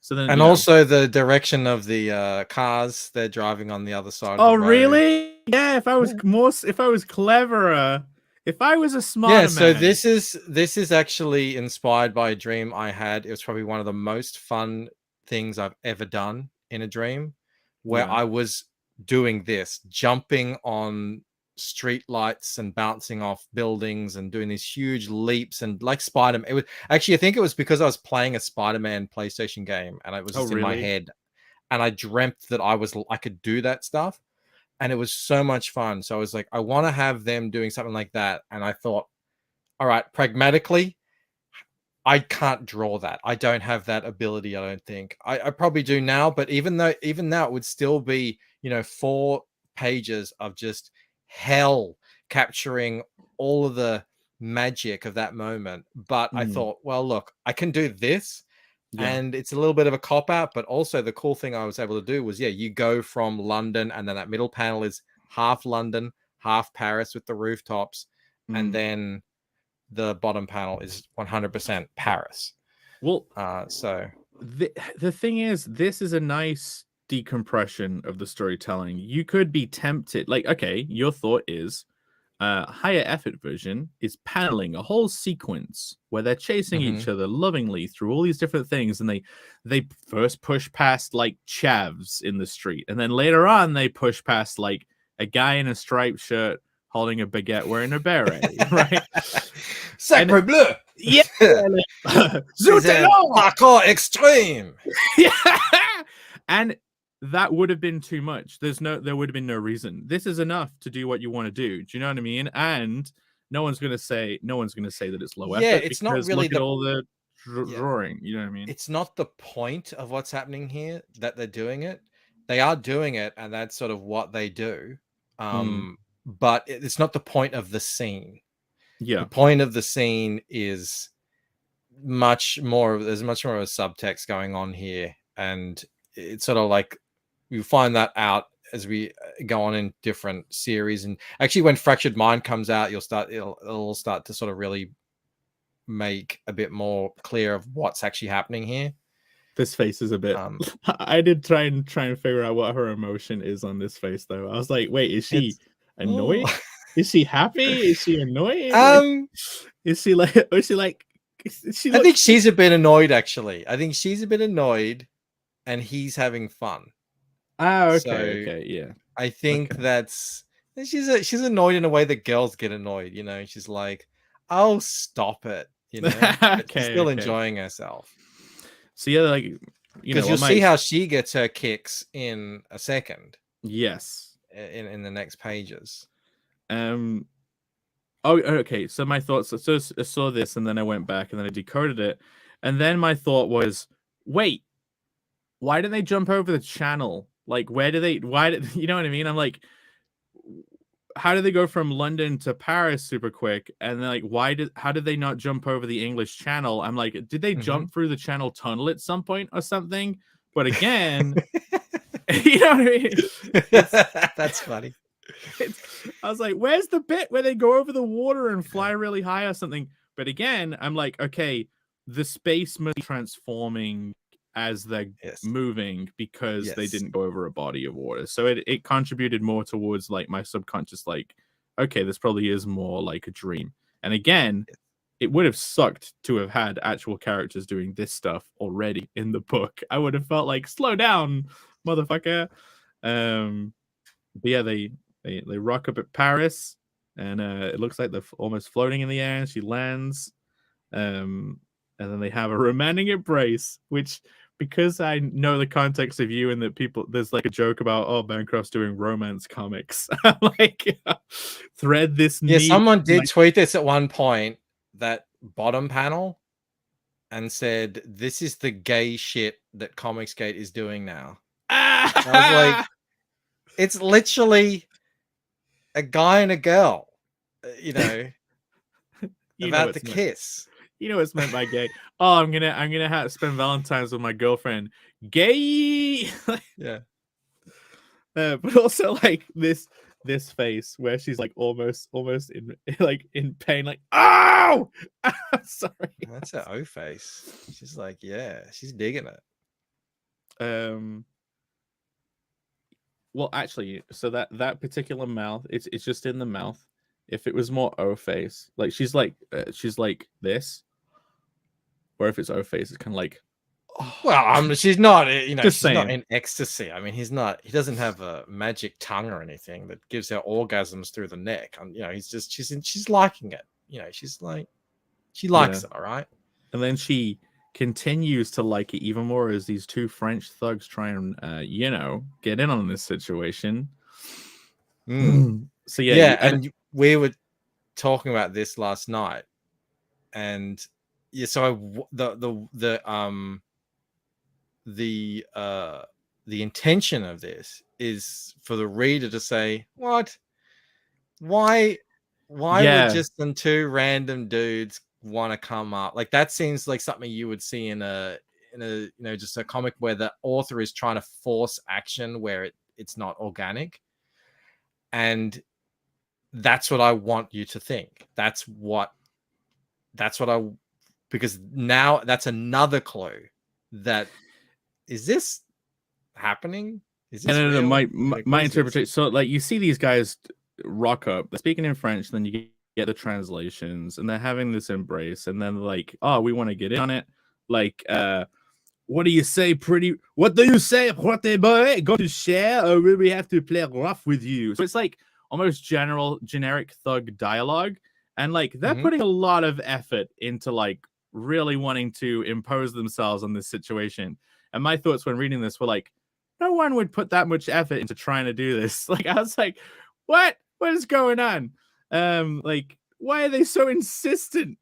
And then oh, that's just in almost broad daylight. You know what I mean? In public. So then it does contribute to the questions at the time of reading it first way through of like, what is this? Is this is this kind of a badly written real world, or is this a heightened situation that's later going to be revealed as a dream world? And like, it ended up being the latter, which is good. But what's the psychology behind this? Exactly.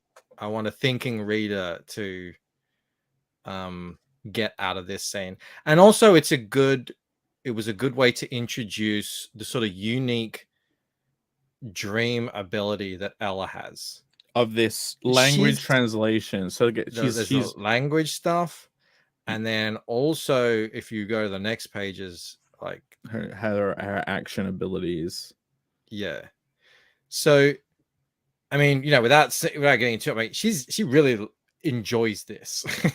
She loves it, and she likes using the sort of new powers, because we learned earlier that they've only been doing this about 6 months, and she's apparently really good at it. And he's like, you're really impressive.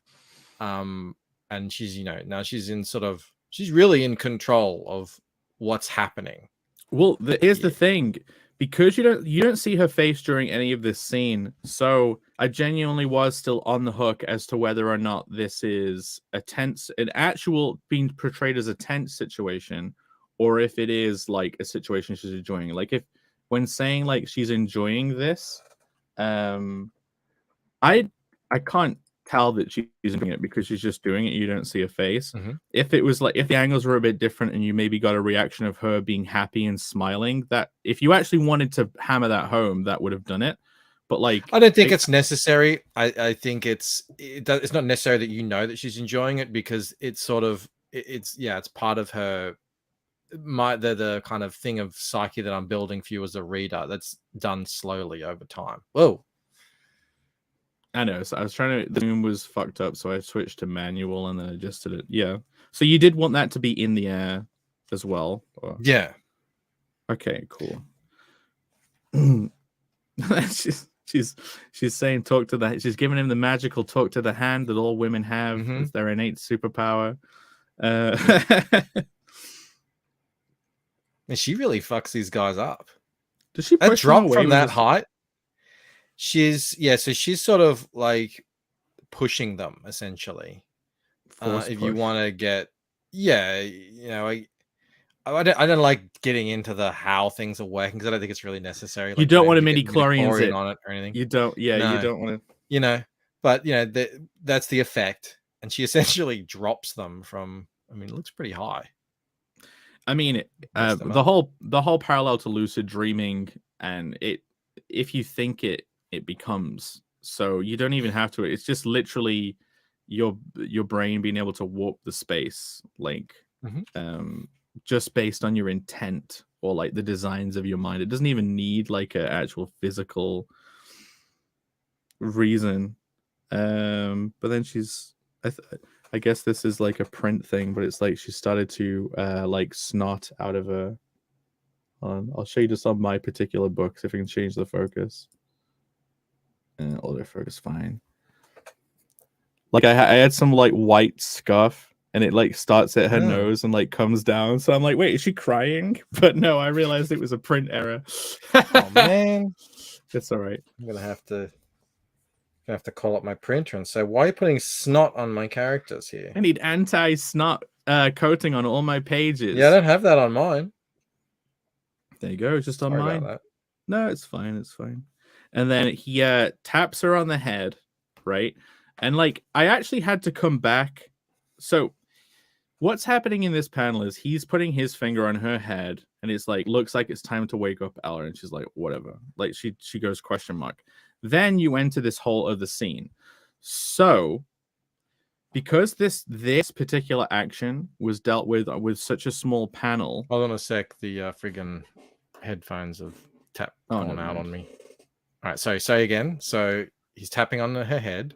So because this is dealt with on such a small panel at the end of a scene, after all this obviously paneling wise, this has like no importance. Yeah. So it's almost just like he's lovingly donking her on the head and saying, "Let's go home."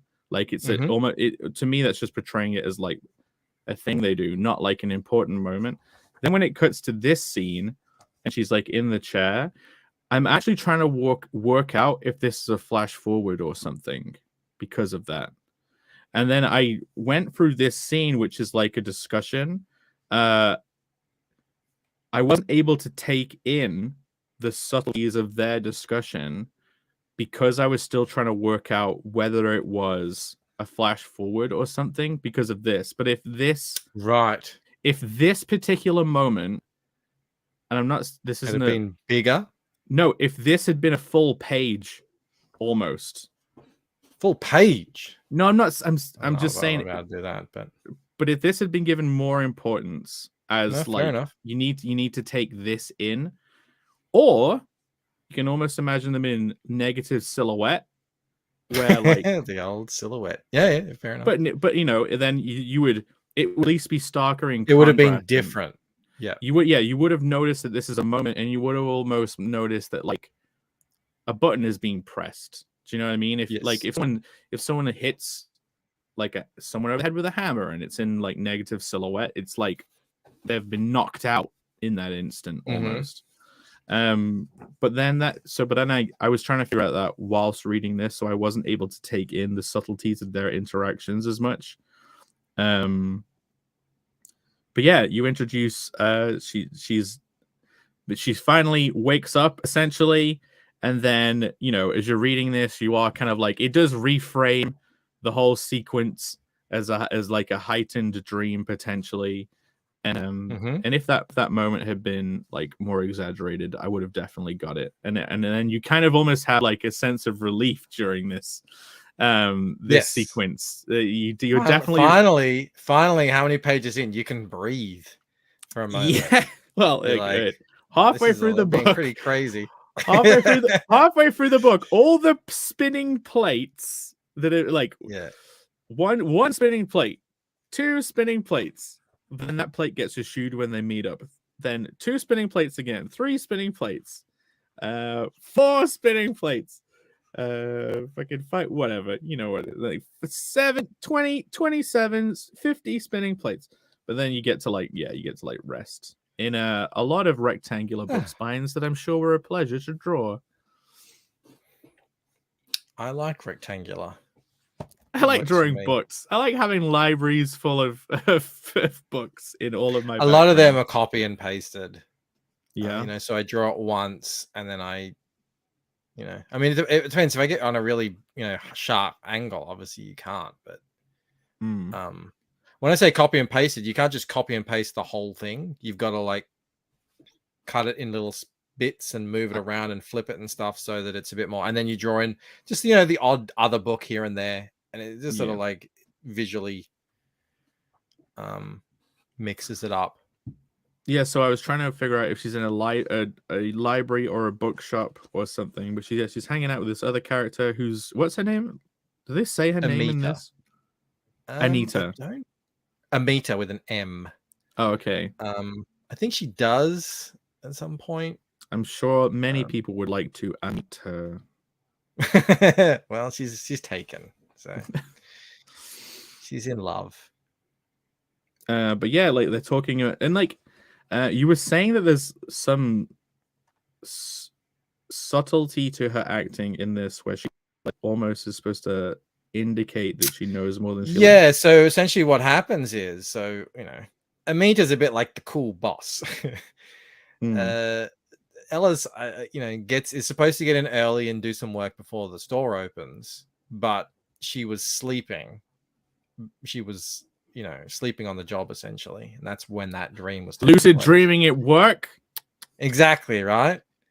Priorities, huh? And so her boss catches her and gives her a coffee, and it's all very girls, chatting.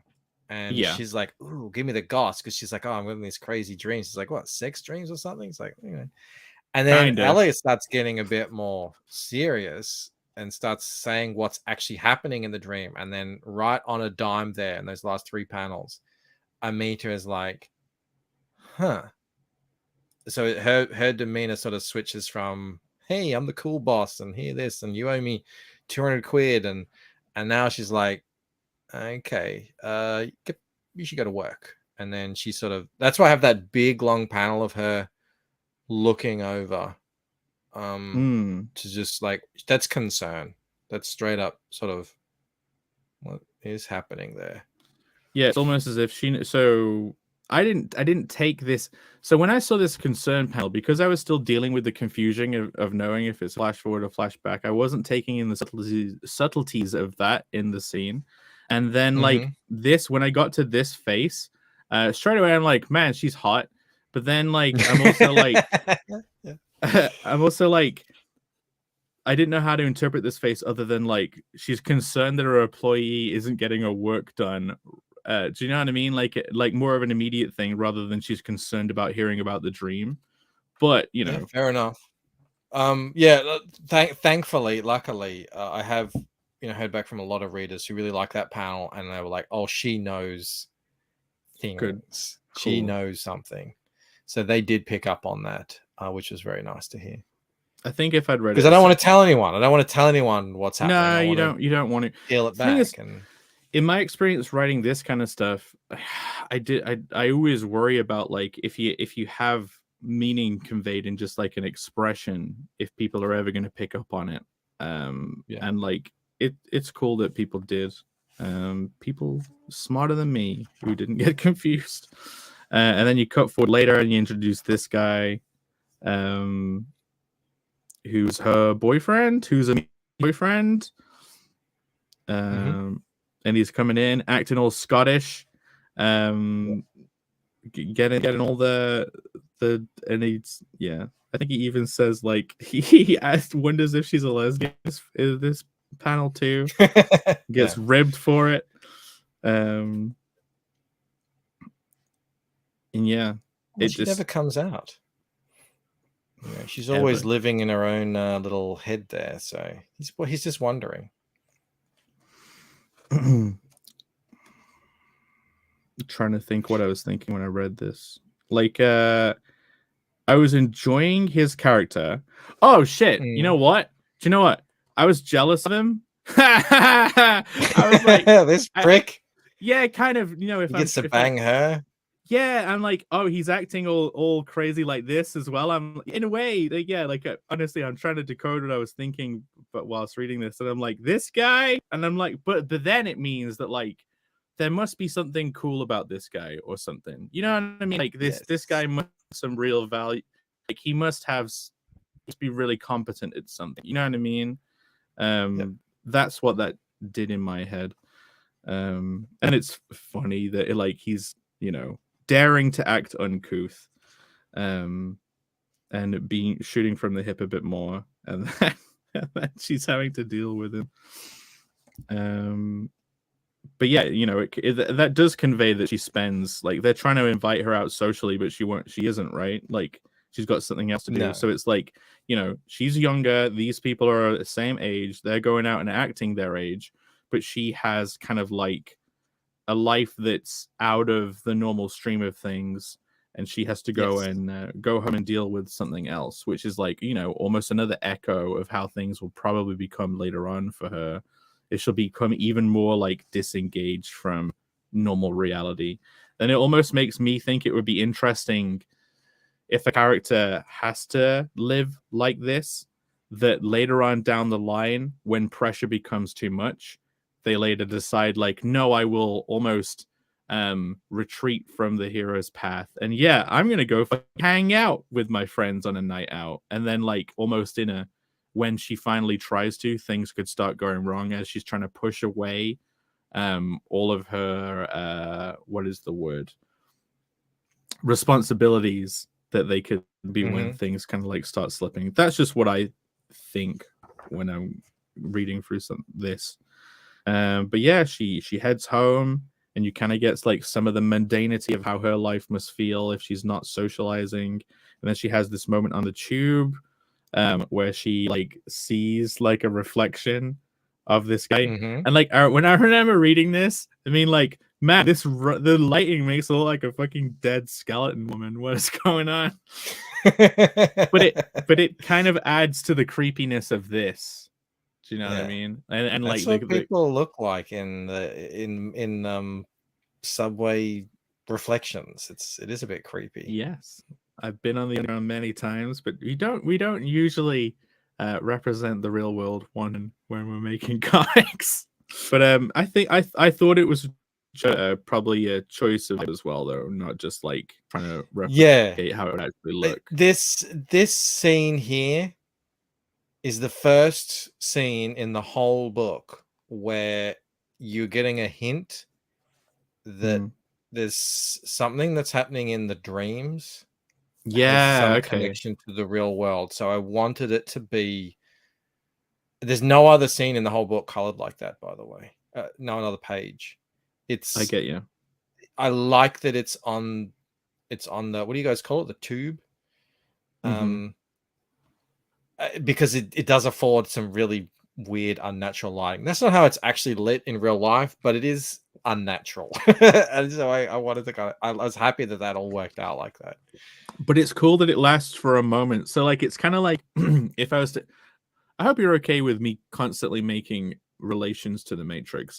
I'm sure you're pretty much on it's heavily inspired by the Matrix. So, but you know, this is in fact, you would even say I wanted to write the Matrix in a way that I thought would be cooler and not fall into the pitfalls that I felt like it did, as much as I love the original movie. Awesome. Yeah, that's sort of one of the impulses that I had in the way back day, like sort of conceptualizing it.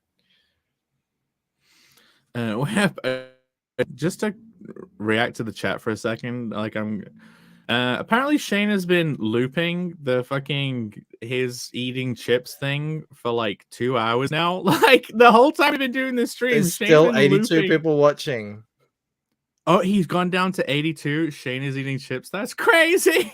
Thanks, Shane. The reason why we have 33 people in here right now is kind of because of Shane. So thank you. Like, that's crazy.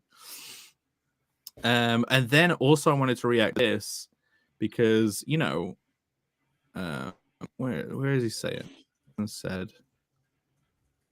Someone said she has the danger hair. Where is it? Oh, that's Amita. That's the No, I know, but I wanted to bring the comment up because like I had thoughts on that particular thing. Did you delete your comment? Whoever said she had the danger hair? No, I can see it. It's Darko. Darko. Oh, sorry, it was the most recent one I was looking up. Yeah, so Dark 13 says she's got the danger hair. Can't trust her. So here's the thing. Obviously, we're all in CG and we all know all the memes. And then as soon as you see like dark skin, half cut hair woman in a comic, you're like, okay, what is this? The instant thing. Well, if you know that we're in a space where everyone makes fun of this particular thing, you obviously don't instantly interpret it as woke. But then it's interesting that the next thought you have is, will people interpret that even though they know that Bancroft is in CG and isn't like doing it for those reasons? But then, so my view as a creator is almost that you deciding to keep this in and not like shyly take it away. Do you know what I mean? And change it. Have a bit of respect for. Do you know what I mean? I would never even. I'd never even considered ever changing her. I can't change her. I'm like one of those crazy. I guess I'm the equivalent of a method actor who gets into character and doesn't leave when they're on the set. Like I can't change these characters. They are who they are. That's who she is.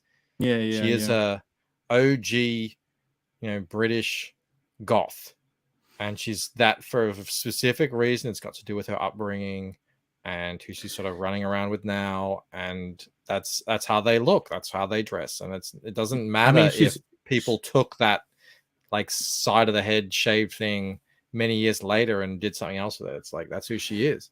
Yeah, like knowing how long ago you wrote it to, and like basically it felt safe to enjoy because of you doing it. You know what I mean? Like I didn't have to doubt, and it's kind of nice to be able to. Plus, yeah, it's very of the era. Like she's wearing that green shirt with the like German flag patch. It is the German flag, right? Yeah, on it. And like, yeah, she's even got the piercing and the piercing, so it's great. But yeah, like I want to still include stuff that would be in my work that would be like people would say are mimetically on that. I don't know how to word it. I want to do stuff like that too. There we go. That's it. Got it out. But yeah, going back to this scene, it is cool that it happens super quick as well. And going back to the Matrix, it feels like one of the black cat moments, or when Neo is looking over his shoulder. Or exactly. Something starts happening. It's just a It's just a moment. Yeah. Like a and glitch and then Matrix, what it does is what that did in the Matrix and what it does here is now everything you read moving forward has this subtext in it. That's underneath it now. That's like laid right down. So now everything is a bit off. I mean, things were already, weird, but up until now, you thought, well, okay, there's the dream world, and there's this guy who has, powers, and this ancient, but it all seemed pretty in boxes. Well, now things are a bit blurrier. So, and obviously it's in my head. I'm like, even though it's lit differently, I recognize it's the guy from before. So it's like this same guy. So yeah. Damon. I'm gonna ask about that name choice later on and how it confused me a little bit. But yeah. Yeah, guys, you've had a small break from plates being spun. For about like what 1, 2, 3, 4, 5 pages. So now I'm gonna start spinning another plate in the back of your mind. Yeah. But it also relates back to previous plate spinning, so it's fine. Like, yeah, it's just that's just with the plate spinning, you just hit it a bit. You have to hit it again. That's all. Same plate, just being hit again. Yeah. It's been sped up again after it slowed down a little bit. You're like giving it some speed. So now we're in this scene where she enters the house and she's been greeted by this old guy who sits in a chair and doesn't seem like he's moving. He's complaining about being old, and like it's obvious that she's like helping this guy all the time. So as soon as I see this guy's face, I think, okay, this is obviously one of the people from way earlier talking about re-spinning plates. It's like we're touching this yet again in this scene with these two guys, right? And because of her age, and you're seeing this guy, you're thinking like, who of these two it could be? Like in my head, it's obvious that it's one of these two people. That hasn't been confirmed or denied. I'm just saying my thoughts, guys. So like, and then I'm like, okay, how do I decode which one it is? And I'm looking at him and I'm like, well, age-wise, this guy's young. And so he would probably be that age now. But because this guy has a beard, I'm thinking there is a possibility that this guy, because of his beard, is actually this guy who manages to age a lot more slowly. So I was never able to make the conclusion of which one it is, which I can imagine is potentially on purpose. And drawing the character in this way with the beard so it relates to his beard. Is effective if you wanted people to wonder, and also he doesn't have long hair here anyway, so it's like even more. I haven't basically I wasn't able to make a conclusion on who it was. I still suspect it was one of those two characters. You are correct in your suspicion. It is one of those two characters. Okay, and purposefully mysterious as to which one it is. It's purposely mysterious. Cool. Only because I don't want to mention it or make it like super duper obvious or anything. But I think as it goes on, as the story goes on, more things get shown. You see, what's happening and the relationship there. And she pulls this box down, and he's basically saying like it's time.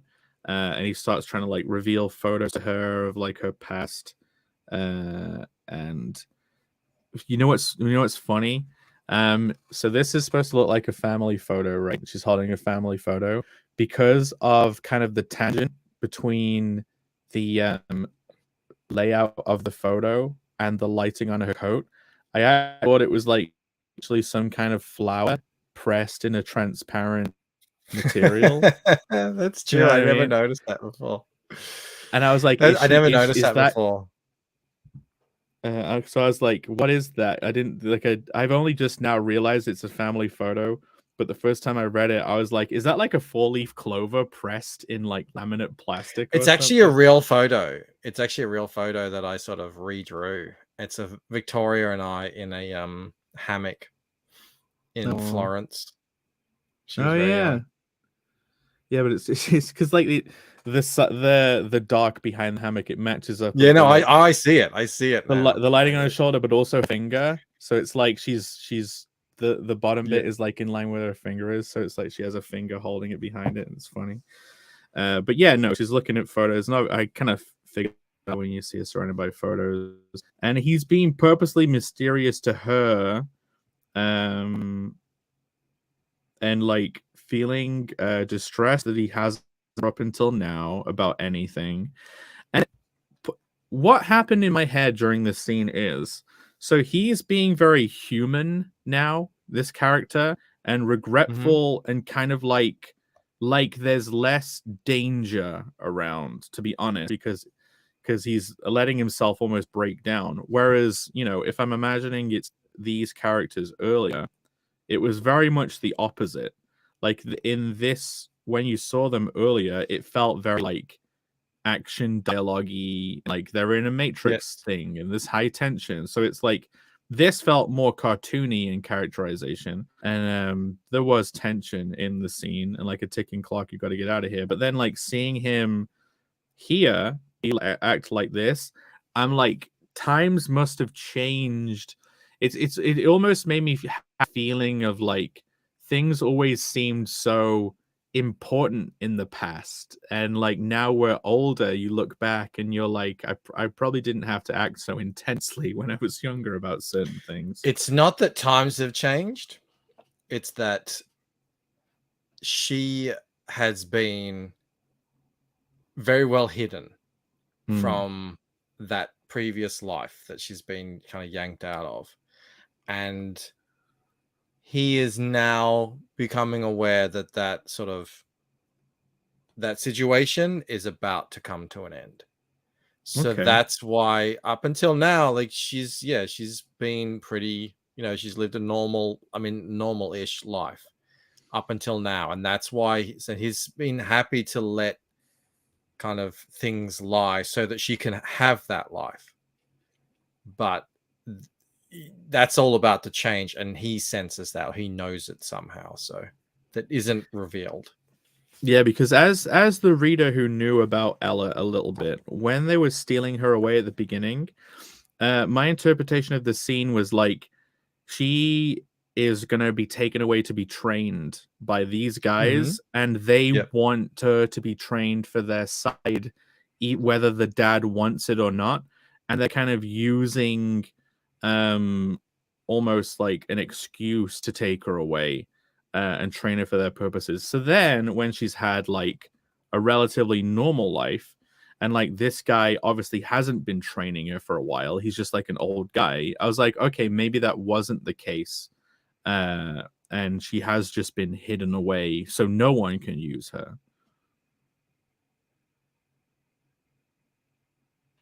That's a fair assessment. Okay.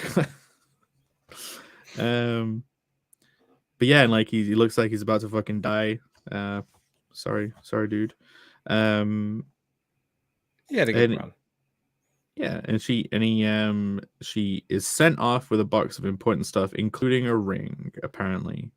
Like he pulls out this special box. The one ring to snooze them all.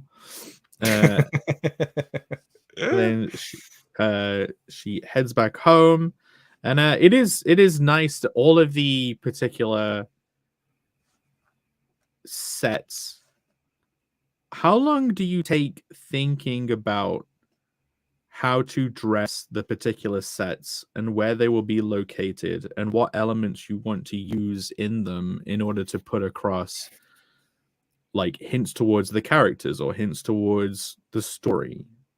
I have it in my head already.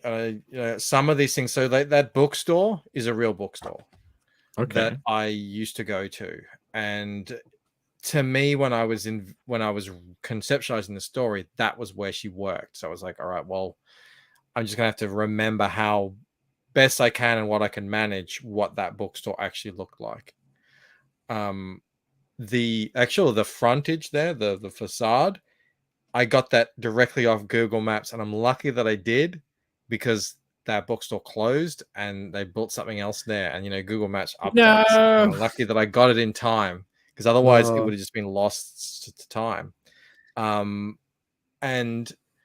But as for the rest, just a lot of it's so that her bedroom there, that layout is my old bedroom.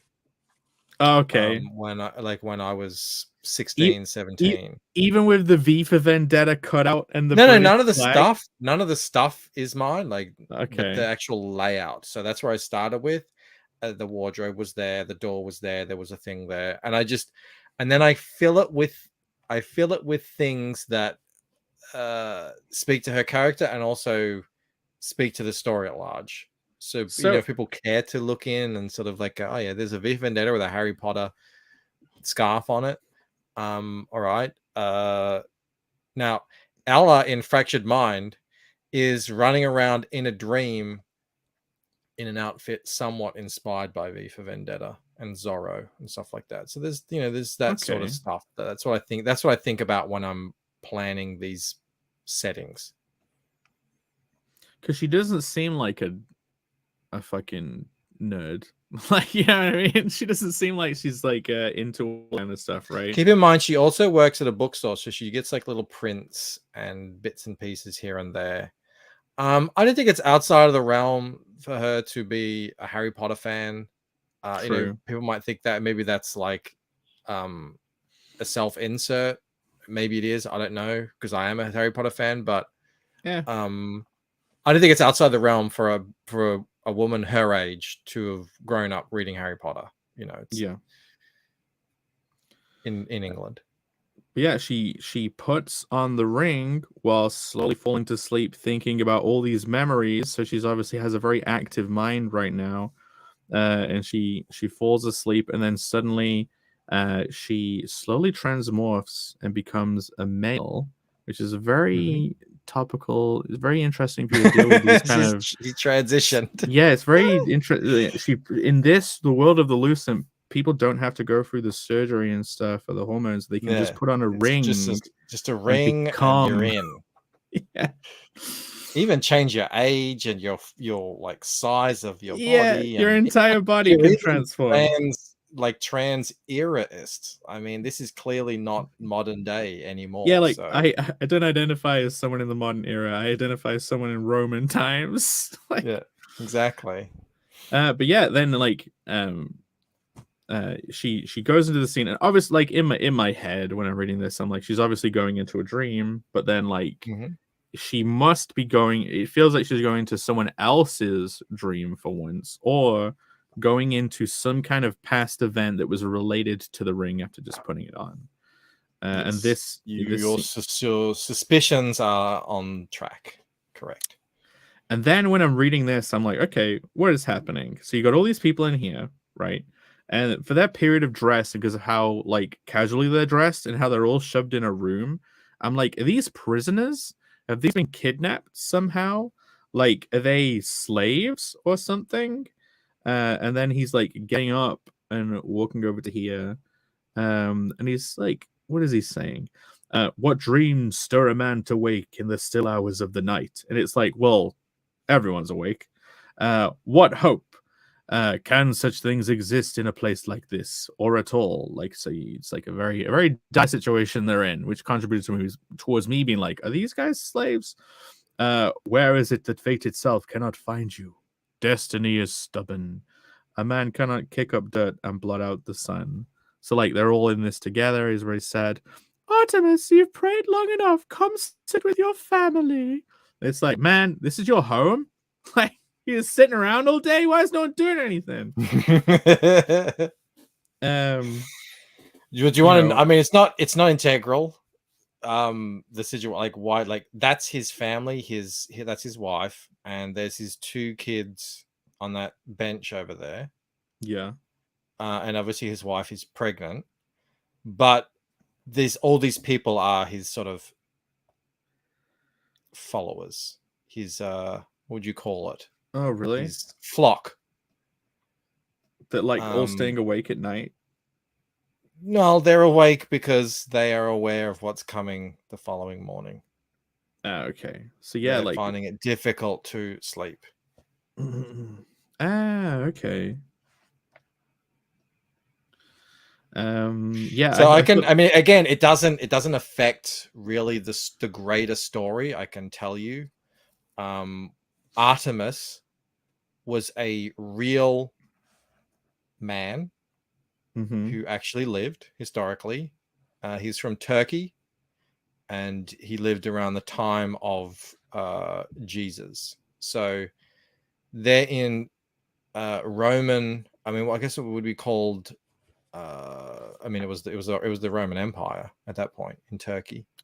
Just like maybe around 30 BC or something. Like whatever the time was. So this is when the Romans were 100% pagan. And Artemis was one of the original, I think it was 70. I don't know if they're apostles or just like priests who went out into the world to proselytize. And they're slated for execution. He's spreading religions. Get him. But yeah. So yeah, he's managing to fall asleep, and then as he does, like he is happened upon by this obsidian glowing magma man who stands there staring at him. He's ripped. He works out. Well, I mean, all his body fat would have burnt off at this point, right? It's true. Like, yeah. It's when I imagine this, it's a bit like Rorschach in The Watchmen, where his mask is moving the whole time. Oh yeah, the lines are always like so that's what I'm thinking, like how this would actually work if you were to see it visually. They would be kind of not quickly, but over time, kind of like cracking and reforming and bubbling, because that's why he's here and stuff is just like popping off him, these sparks and stuff. Yeah, with all these things in the air, you can hear the fire. You can hear the kind of like you can feel like everything would go quiet when he enters, except for like the rumble of a flame, and then like there would be that like kind of a heat warping of the light. You could feel the heat through the warping of the. And then he's like, "Begone, demon!" And here is the first. So he goes, "Begone, demon." This is where my later confusion start. I haven't mentioned it to this before, but like there was a funny thing because he says, "Begone, demon," and he goes, "We are no demon. We are Ishtham, herald of first seven, come to bestow upon you an burden." So like, when I was first reading this, like, what were my feelings? First of all, I'm like, this guy is evil, and like he's about to enslave this guy as like one of his slaves, right? That was just the immediate without reading it, right? But then he's like, you will take his light and carry it with you. So he's like, okay, he's working for somebody else almost, and he's going to enslave him for like his boss. Like that was just my dumb interpretation. Your lord was the one who chose you.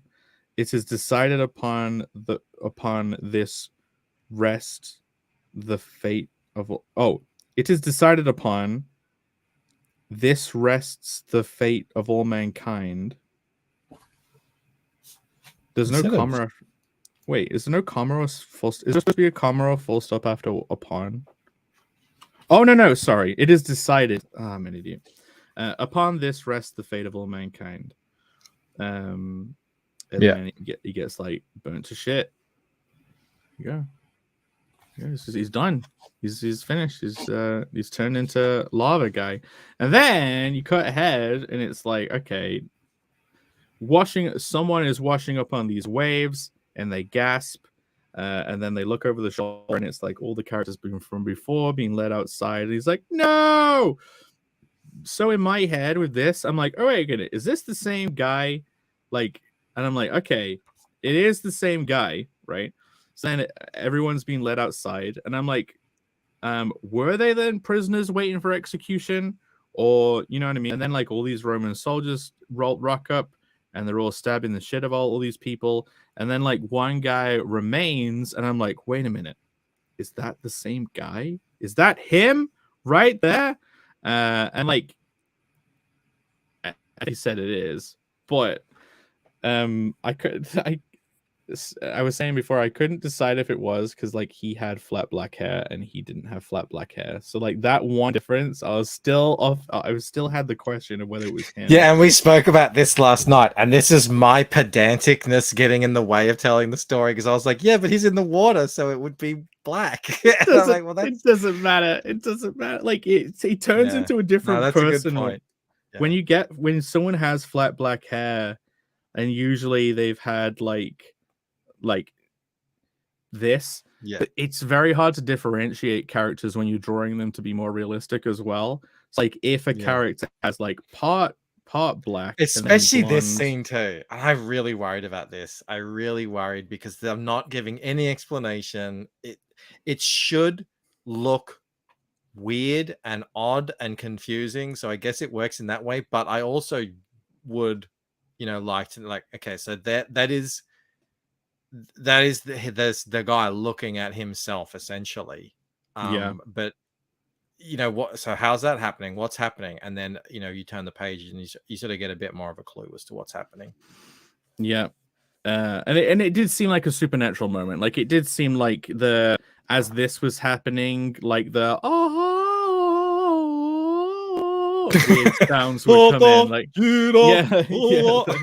like so that would kind of like rise, and then you'd see him like say, "All are worthy,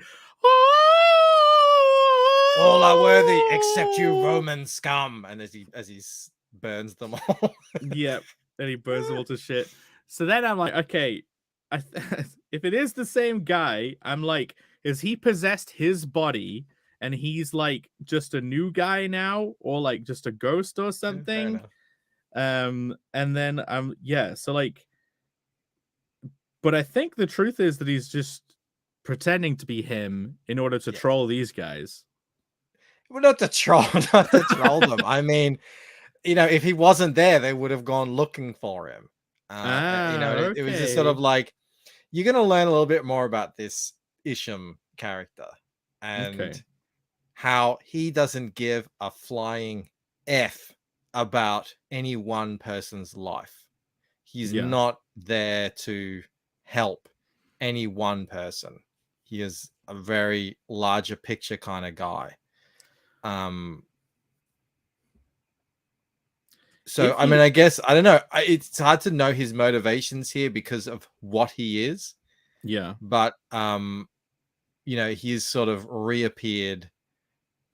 He's chosen to reappear in this moment in his form.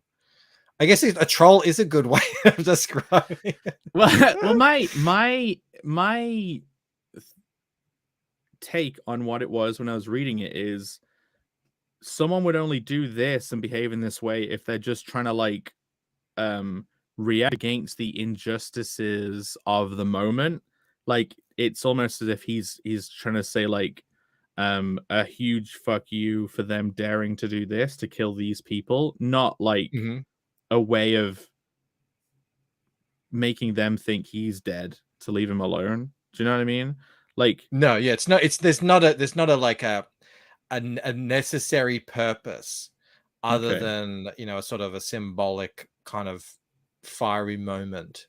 For that guy to witness sort of what he's stepping into now. So yeah, it's not like, oh, I needed to burn all these guys so that we can escape. It's nothing like that. Nothing like that. Okay. It's it's a very important moment for the Artemis who's in the water in his life, and this guy's sort of, I guess it's also, you could interpret it as a kind of display of power, but again, this character, this Isham character, is so beyond what a kind of what you would imagine a normal human would, how they would act.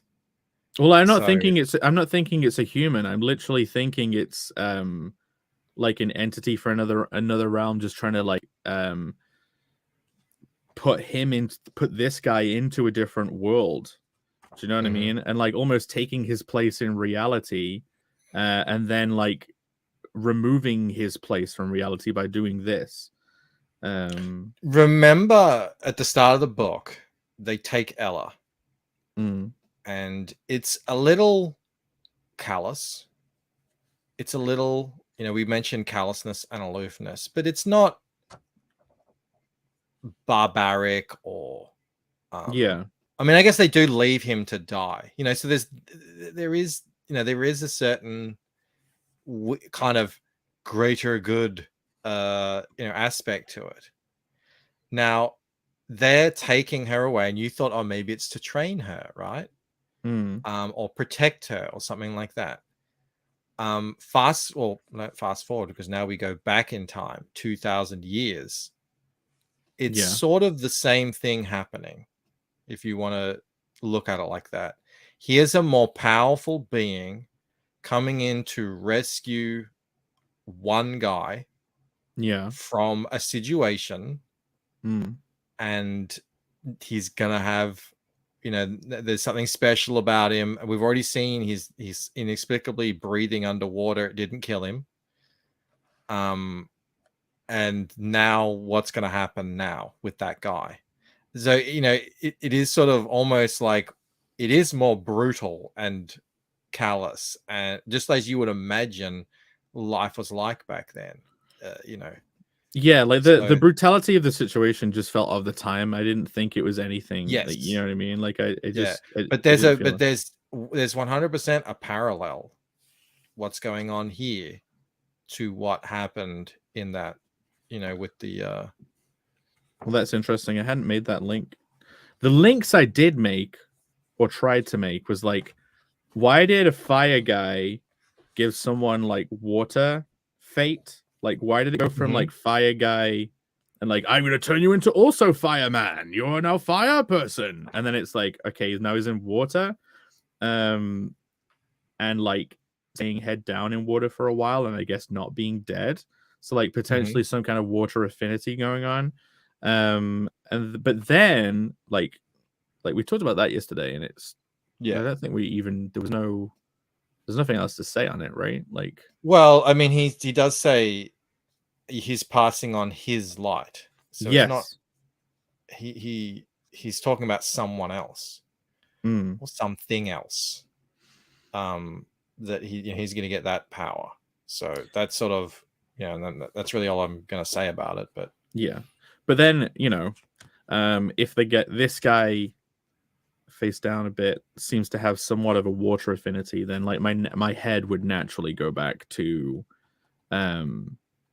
like this guy is a water affinity, and then I would also think about like time progressing, and if maybe these characters, the vibe I get from the story is I immediately assume that these people who have these abilities in the real world would probably have dilated aging, which is hinted at in my mind also by this character messing with people. Like I'm thinking this straight away. I'm thinking this character would have like a dilated aging aspect because it like the vibe is a bit vampiric and stuff. And then also they kind of like talk about at the very beginning about, you know, getting rid of curses, and so life extension as a concept. It says it actually right there on that page. Oh really? It says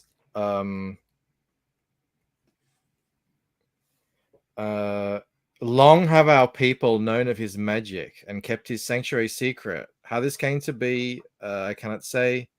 It is thought that he too is cursed, unable to die, that he once lived among our ancestors. Yeah.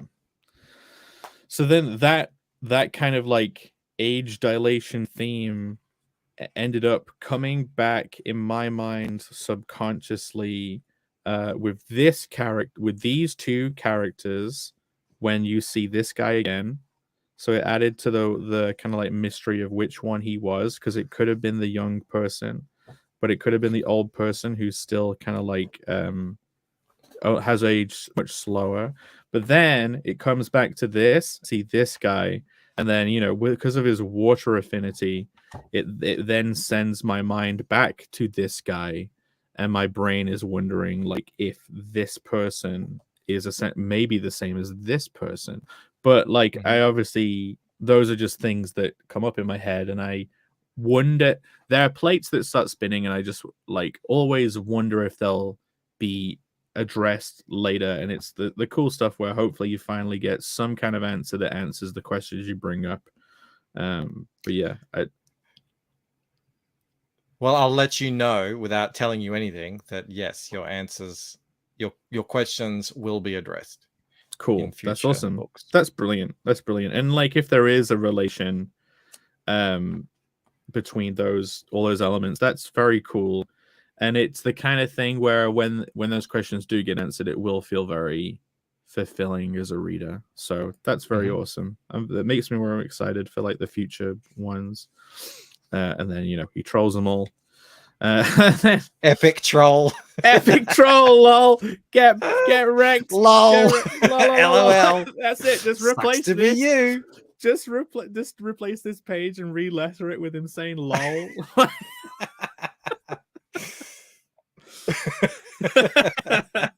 Like, watch this. I never actually thought about it like that before, but you're so right. He's trolling them. Watch like, this, gotcha, bro. bitch. Lol.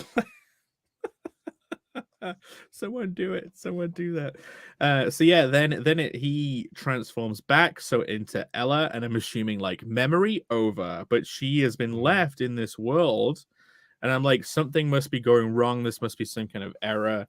This is almost like a dream that she's been inserted into via the ring, like some kind of memory chip in the Matrix, right? It's like, you will now replay like Gilgamesh memory from blah blah blah BC, and like now you're stuck in that simulation, but the dream version. And then she's like freaking out, and then she's like, Damon! Like, okay, this is where my dyslexia comes in, and it's not really a prescient point, but I want to mention it anyway. So in my head, I'm like, wait, is she saying demon? And then it's back to like when this guy accused the other guy of being a demon, and then I'm like, wait a minute, Damon's a name, right? And then I'm like going back, and I'm like, wait, isn't that guy's name named Damon? And then I'm thinking, wait a minute, does this mean that this guy is maybe potentially evil at some point? Absolutely no actual observation on the book at all. Just the stupid dyslexic brain queef that my brain did with the name of Damon and her shouting it out, and then this relation to like him saying demon. And I'm like, okay. You know who's gonna love watching this? Go on. Joe, my editor. Really? He's gonna get such a kick out of hearing you think through all this stuff. I'm gonna have to send this to him. Tell me what, because these things he all is like all my dumb brain stuff, like things he probably pointed out, maybe. I mean, I can't really say anything because I don't want to, I'm obviously not going to spoil anything, but okay, it's cool. like the way you are reading this book is how you need to read the Lucent. Oh, well, that's cool. I'm asking you to make connections that are not obvious, and I want like the way that you're reading it, flicking back and forth, is how it needs to be read. That's And great. And there's going to be red herrings in there that there are red herrings in there that I've deliberately thrown in there to sort of throw you off the scent or throw you something that'll maybe lead you down to a dead end. But there's also everything else is there that needs to be known. So yeah, just like he'll get such a kick out of the sort of things you're saying. That's great. When this stream's over, I'm going to rename it to How to Read the Lucent with Michael Bancroft, and I'm going to change I'm going to change the thumbnail to a Lucent thumbnail. It'll be great. It's a great stream. Thank you for hopping on. This has turned into a great stream. Thank you, Michael. No, I mean, I could talk Lucent all day. I'll talk about my own thing. It's like inviting Rini on to talk about Fiendish. She'd be there for like a 3-hour stream, right? Exactly. Oh no, it's totally narcissistic. Yeah, it's not a negative. Obviously, you want the people making this stuff to be that into it and to be able to do that. Like, wouldn't it be worse? Wouldn't it be terrible if they couldn't? Wouldn't it be terrible if that was true? The opposite was true. But yeah, she says Damon, lightning from beyond. She's like, what the Joe fuck? was the one who suggested that speech balloon. I always say bubble, be electric. All that should match the lightning, so that there's a visual connection that she actually causes that lightning, as if she's activating some kind of power too. Yeah, right. Brilliant. I hadn't made that connection overtly, but that does make there's one. It's nicely done. It literally, the only thing I thought when I read that bubble is the demon thing, but then also like, that's nicely done. That's one of mine. Thank you.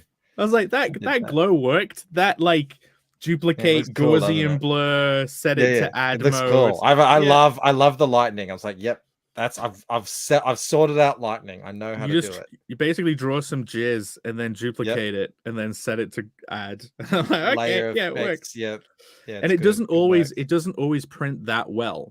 So it depends on what the background it's on. So it has to be on a darker background, otherwise it doesn't work well.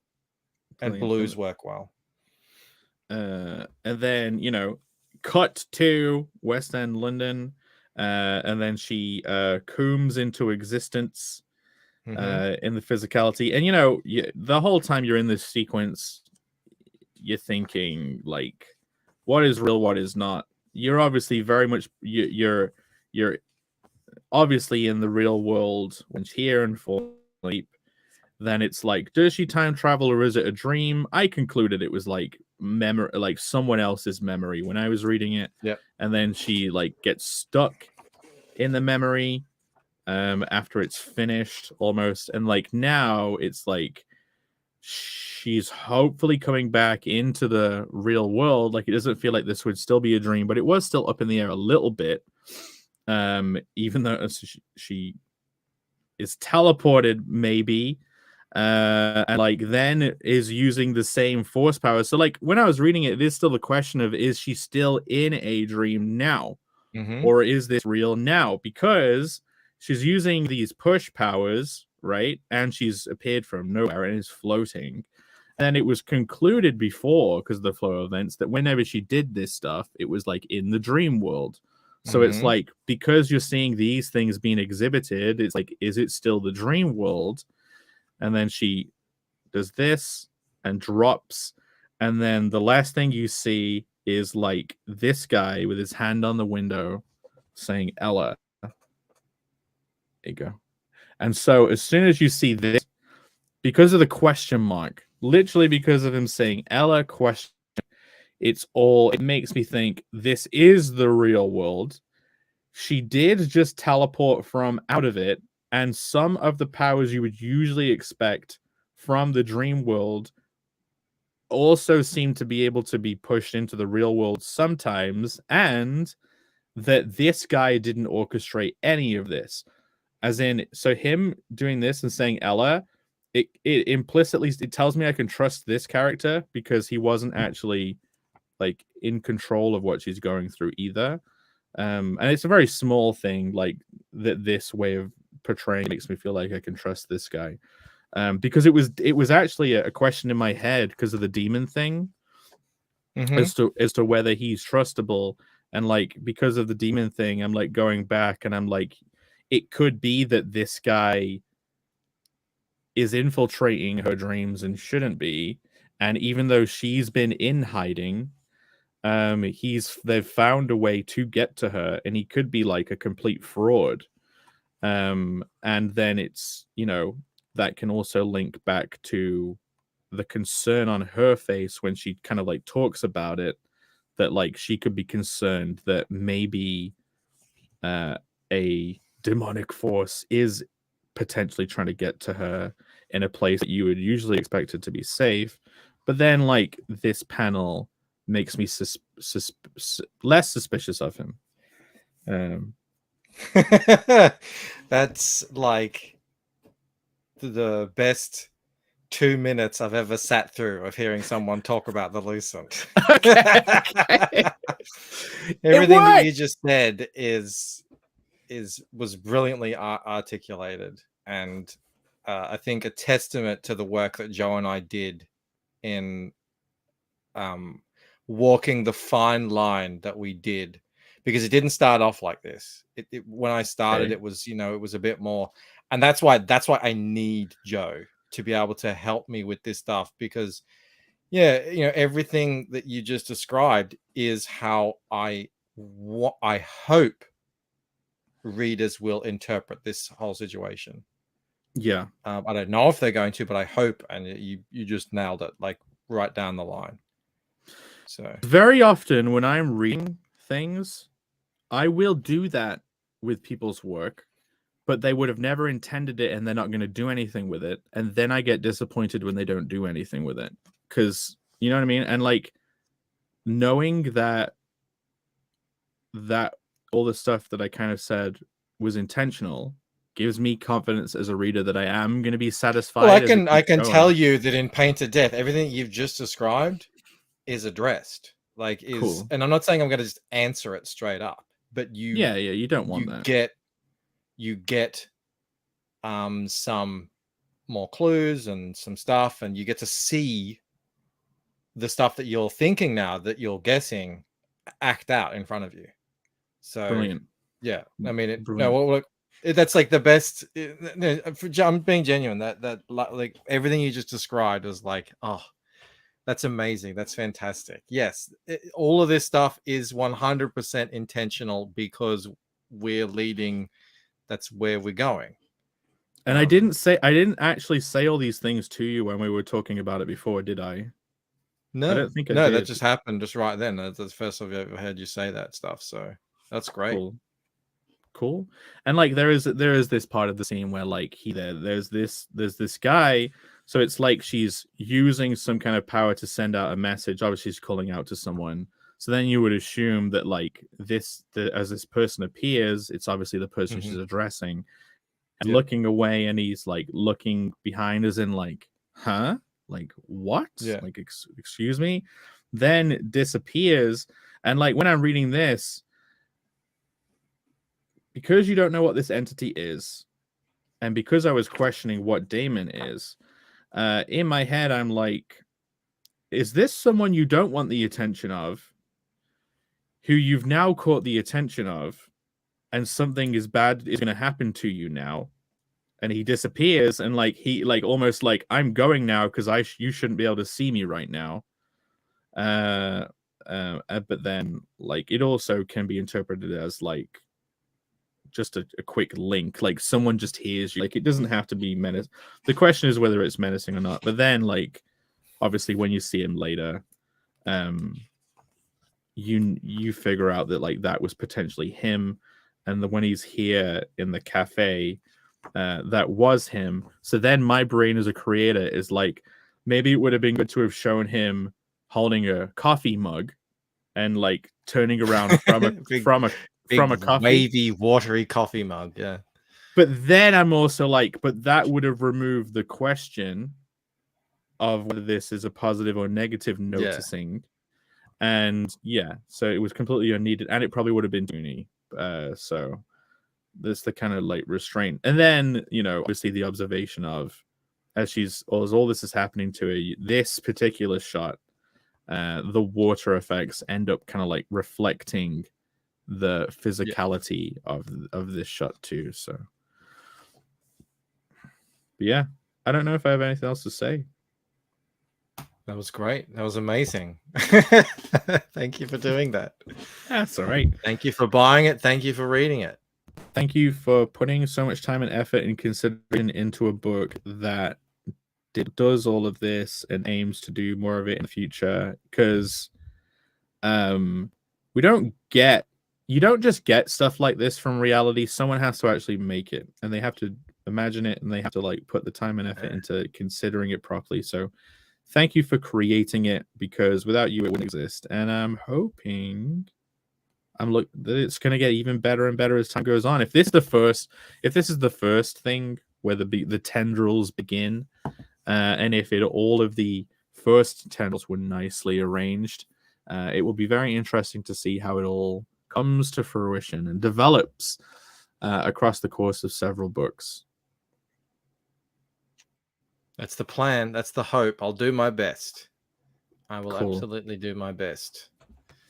But I can't tell you how cool it is to have this stuff exist in your mind for so long, and then have it sort of come back to you like that. I always, imagined, what must it be like to be these big authors, and they have people who have entire careers just sort of based on interpreting the world that they made. That's what happens with Tolkien and Martin and Rowling and Stephen King, and that's my ultimate dream. Eventually, however many decades in the future, there'd be this. People would be talking about this stuff and theorizing on what it all means, and so that's cool. Nice. Yeah, just a little bit of hairy water here and there. A little bit of hairy water is not going to set it back. Exactly. It really isn't. And almost like it's like going back to panels like this. If you'd put more effort into a whole sequence of like having the move, it would have been worse than doing three, like just these three.